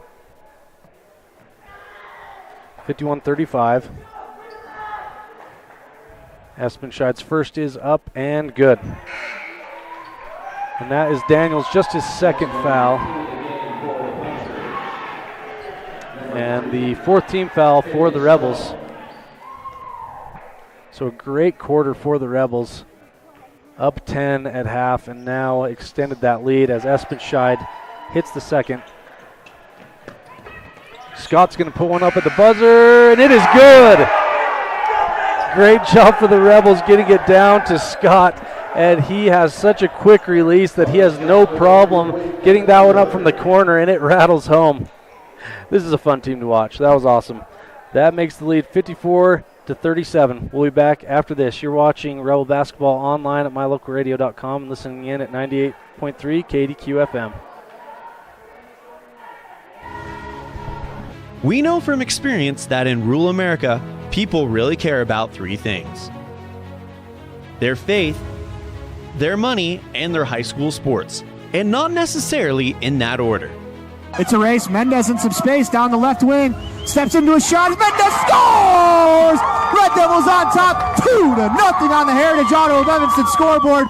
The 0-2 pitch. Swung on and missed. Hello, North Carolina. Cheyenne's coming to visit.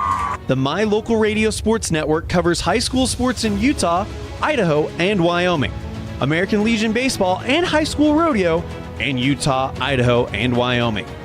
Advertising in the My Local Radio Sports Network is unique for 2 reasons. 1, it's the best way to reach your local audience, and 2, it's the most economical way to reach your regional and national audience.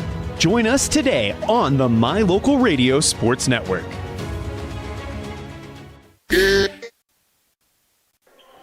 We are back for the start of the 4th quarter. Rebels up 54-37 following that last second 3-pointer from the corner from Carter Scott. Hopefully you viewers were able to see that. That was an awesome play. Espenscheid gets the ball on the inbound. He passes over to Hibbert. Hibbert to Gents. Good defense there from Carter Scott to force the travel right there on the sideline. Excuse me, that was not Gents. They've got a new guy in who's not been in yet today. That is Strong, Finley Strong, number 3. Weston gets the inbound, passes it back up to Hoffman. They're able to break that full court press. Weston dribbles it back out. He passes to Scott. Scott skips it over to Lundgren for the mid-range jumper. That is no good. Rebounded by Hibbert. He's going to go the other way. Dribbles to his left, passes to Strong. Strong skips it up top to Bennett, then over to Espenscheid. Espenscheid to Hibbert in the corner. Hibbert tries to get it back inside to Espenscheid, but that is kicked out of bounds from Hoffman. And so Big Piney will have the ball underneath.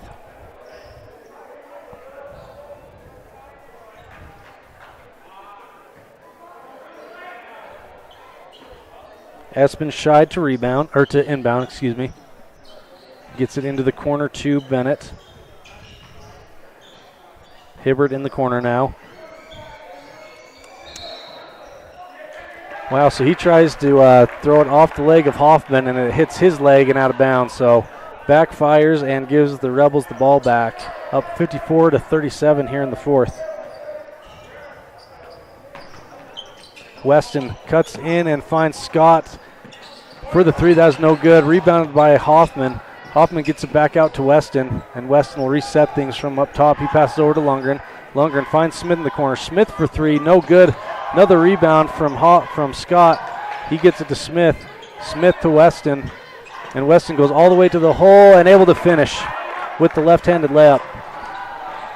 56-37 now for the Rebels as Hibbert drives and dishes to the outside, Too strong for three. That's no good. Rebounded by Scott, going the other way. Scott passes to Weston on the left wing. Weston over to Lundgren. Lundgren to Scott. Scott gets it inside to Hoffman. Hoffman turns to the hoop, hands to Smith, and then to Lundgren. Lundgren for three, and that is good. So another three-pointer down for the Rebels, giving them a 59-37 lead. 22 lead here for the Rebels as Ferguson turns and fires. That rims out and will go out of bounds on the Rebels on the attempted rebound. So Big Piney will keep possession under their own basket. Just a great, solid outing for the Rebels here with just under 6 minutes to go. Back on the floor for the Rebels. A great starting point for a very tough week as the Rebels will have Manila and Tabiona this weekend. Three-pointer is good from Walton. He's had a few of those tonight. 59-40 now, in favor of the Rebels. Holmes with the ball on the right wing. He just checked in for Weston. He gets it back to Lundgren, then over to Scott. Scott thinks about it, but he'll do another rotation. Just a very unselfish team time and time again. It has been fun to watch. Lundgren passes to Holmes. Holmes into Smith. Smith fakes, skips it over to Lundgren. Lundgren for three. That looks good, and it is. Great job, great ball movement as Daniel Smith drives and finds Ridge in the corner. I'll say it again, just a very unselfish team, and you're seeing proof of that right now. As the ball continues to be passed around by Big Piney with 4:59 to go. Rebels up 22 points, 62-40. Ferguson gets it on the inside. He's blocked from behind from Lundgren, and that alters his shot. And Holmes gets it across. He went to pass to Smith, and Smith not ready for it as Fonsbeck and Grohl check into the game. There's going to be a timeout. We're going to go to a quick break. We'll be back after this. You're watching Rebel Basketball online at mylocalradio.com and listening in at 98.3 KDQ FM. Rich County, Utah is a place where your neighbors are also your friends. A community where traditions matter and every person is important. These community values translate into an excellent school system filled with caring individuals who are committed to each student and their success in the classroom, on the field, and in life. In partnership with the entire community, Rich School District empowers learners to attain excellence through citizenship, wellness, collaborative teamwork, and academic excellence.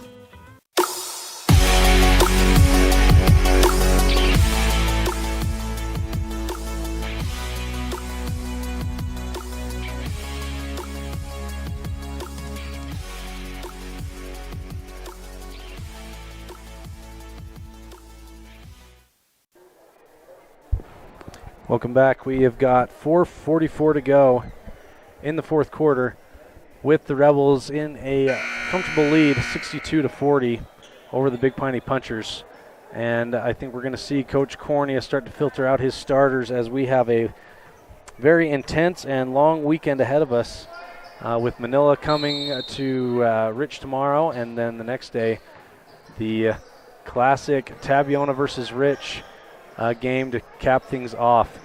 But we are back here now as Hibbert passes it to Bennett and then back to Espenscheid in the corner. Espenscheid gets it to Hibbert, but they're going to call Hibbert with a travel on that drive going the other way.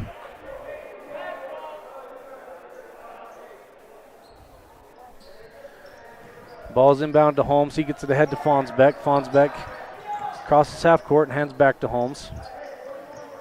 Holmes dribbles to his left, hands to Scott up top. Holmes dribbles to his right, hands to Carter Hoffman. And Hoffman's fouled by Walton. And that is the first foul of the quarter. And that will be Walton's fourth. Pretty amazing. He had 3 fouls midway through the second and now just getting his fourth. Holmes inbounds to Scott in the corner. Scott passes back to Holmes. Holmes dribbles to his left. Passes to Scott. 4 minutes to go in the game. Hoffman now with it up top. He dribbles to his left, all the way to the hole and nearly finishes. And Carter Grohl there on the tie-up. Oh, and they're going to call Carter with a foul coming in there. And so Big Piney will keep possession.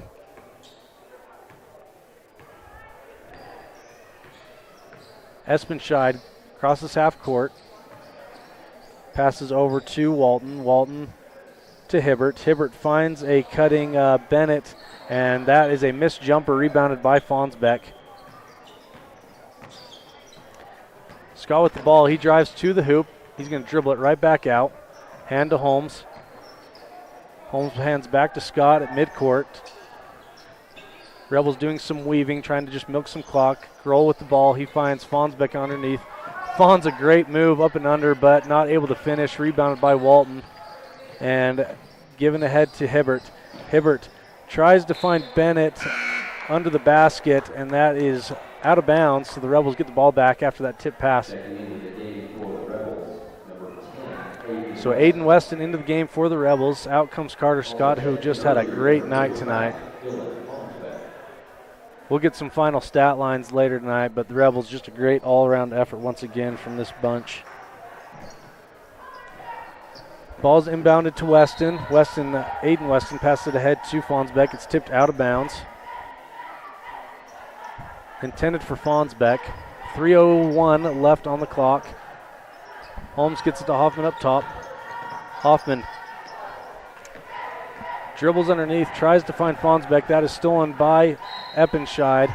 Eppenscheid's fouled by Holmes underneath, so he's going to go to the line to shoot two. That foul was called on number 3, Jeff Holmes. Dylan Wasden is checking in, I imagine, for Carter Hoffman, and that'll do it for the varsity side for the Rebels.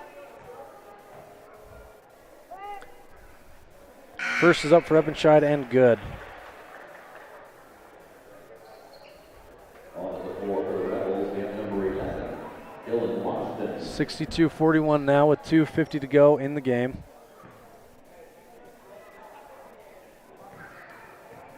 Espenscheid's second is up and good. 20-point game now for the Rebels, 62-42. Wasden gets the pass ahead of him, gives it up and passes it back out to Weston. Weston to Fonsbeck. Aiden with a nice crossover goes into the paint, back out to Fonsbeck.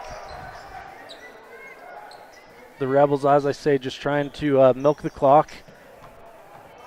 Finish this great, solid victory tonight in Big Piney. Grohl with the ball up top. So just a reminder, tomorrow we'll be back in action with both the boys and girls against Manila at Rich High School. And that will be the first of two doubleheaders this weekend. The second will be the boys and girls going against Tabiona at home. And tomorrow night is senior night, and we will also have, starting tomorrow, we will have updates of state wrestling, as state wrestling does start tomorrow. From what I understand, first round tomorrow, and then those that make it to the semifinals and championship will be on Saturday. And so we have a handful of great wrestlers starting that state championship quest tomorrow, so we'll keep you updated on all of that.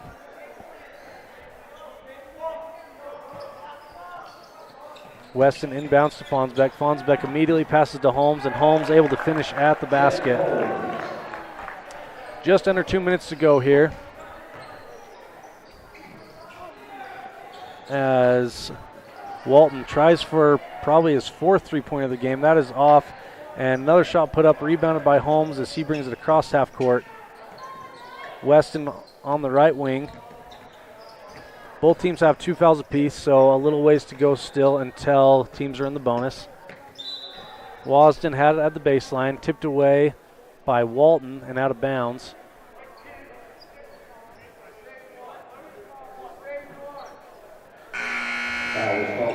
Holmes to inbound under the basket. That's his 5th personal foul. Checking into the game for the punchers, number 5, Jake Gold.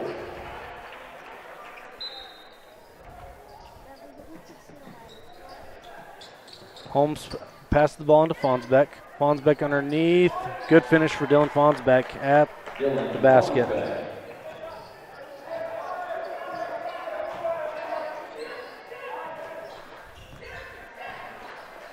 Bennett passes over to Eppenscheid. Back to Bennett. Bennett trying to keep his dribble alive. 1 minute to go here. Rebels up 66-42. Ball is tipped over into Bennett's hands. Bennett trying to finish, and Strong gets the rebound. Passes it out to Eppenscheid for three. That is no good. Rebels finally get the rebound, and Wasden passes it to Fonsbeck. And classy move by Fonsbeck just to dribble it out and keep the clock running. Pass it to Weston up top.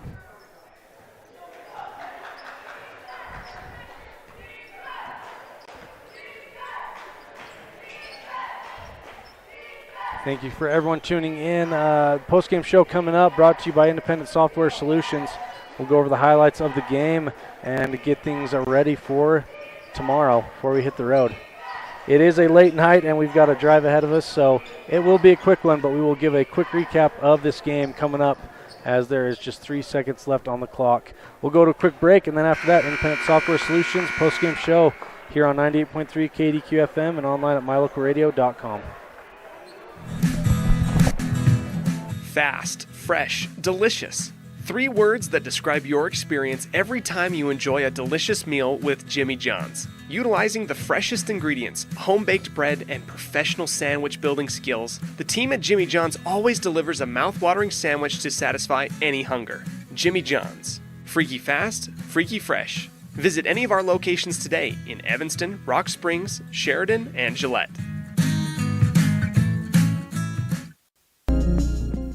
Dealing with computer problems can be frustrating and make you wish for your own personal IT guy. Now, everyone can afford an IT guy. Independent Software Solutions has served customers in Wyoming and Utah for over 20 years. We develop software, handle system and network administration, repair personal and business computers, and sell accessories. Independent Software Solutions is your one-stop computer business solution. Call today, 307-789-1978. Let Independent Software Solutions be your IT guy.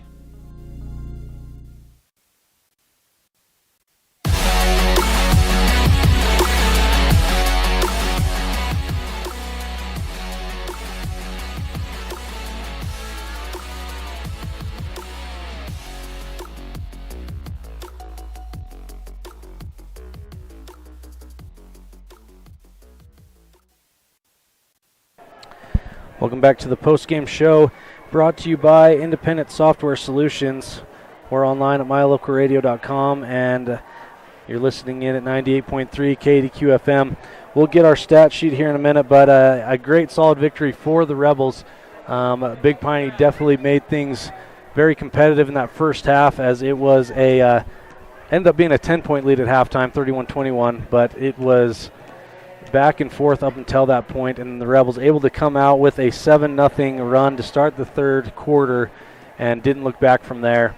And definitely on the backs of both Carter Scott and Ridge Lundgren's shooting to pull that one out. And we're going to go ahead and give our Crawford Trough player of the game to Carter Scott, as he again plays one of his best games against a Big Piney. They certainly can't be big fans of him, as he has another big game against him. He had 29 last time. I'm not sure what the count is this time. I also want to acknowledge Daniel Smith played a huge role in that first part of the game where things were tight. He had a ton of rebounds, kept things alive, played hard, and also want to just say it's great to see Carter Hoffman getting back to his normal self. You saw his physicality and his finishes at the rim, and his defense, as always, was great. Always being put on their best scores. So great job to the Rebels. Great victory here at Big Piney. And thank you for tuning in once again. Tomorrow, Manila, and then we will have Tabiona on Saturday. State wrestling starts tomorrow, so we'll keep you guys updated throughout the weekend on those results as we get them in. So just a quick recap for this game. For the Rebels, scoring-wise, Jet Holmes with 7, Daniel Smith with 2, Drake Weston with 13, Ridge Lundgren with 18, Carter Hoffman with 7, Carter Scott with 17, and Dylan Fonsbeck with 2. So again, the Rebels have 3 guys in double figures in Scott, Lundgren, and Weston, as they've done so well all year. So thank you for tuning in. We'll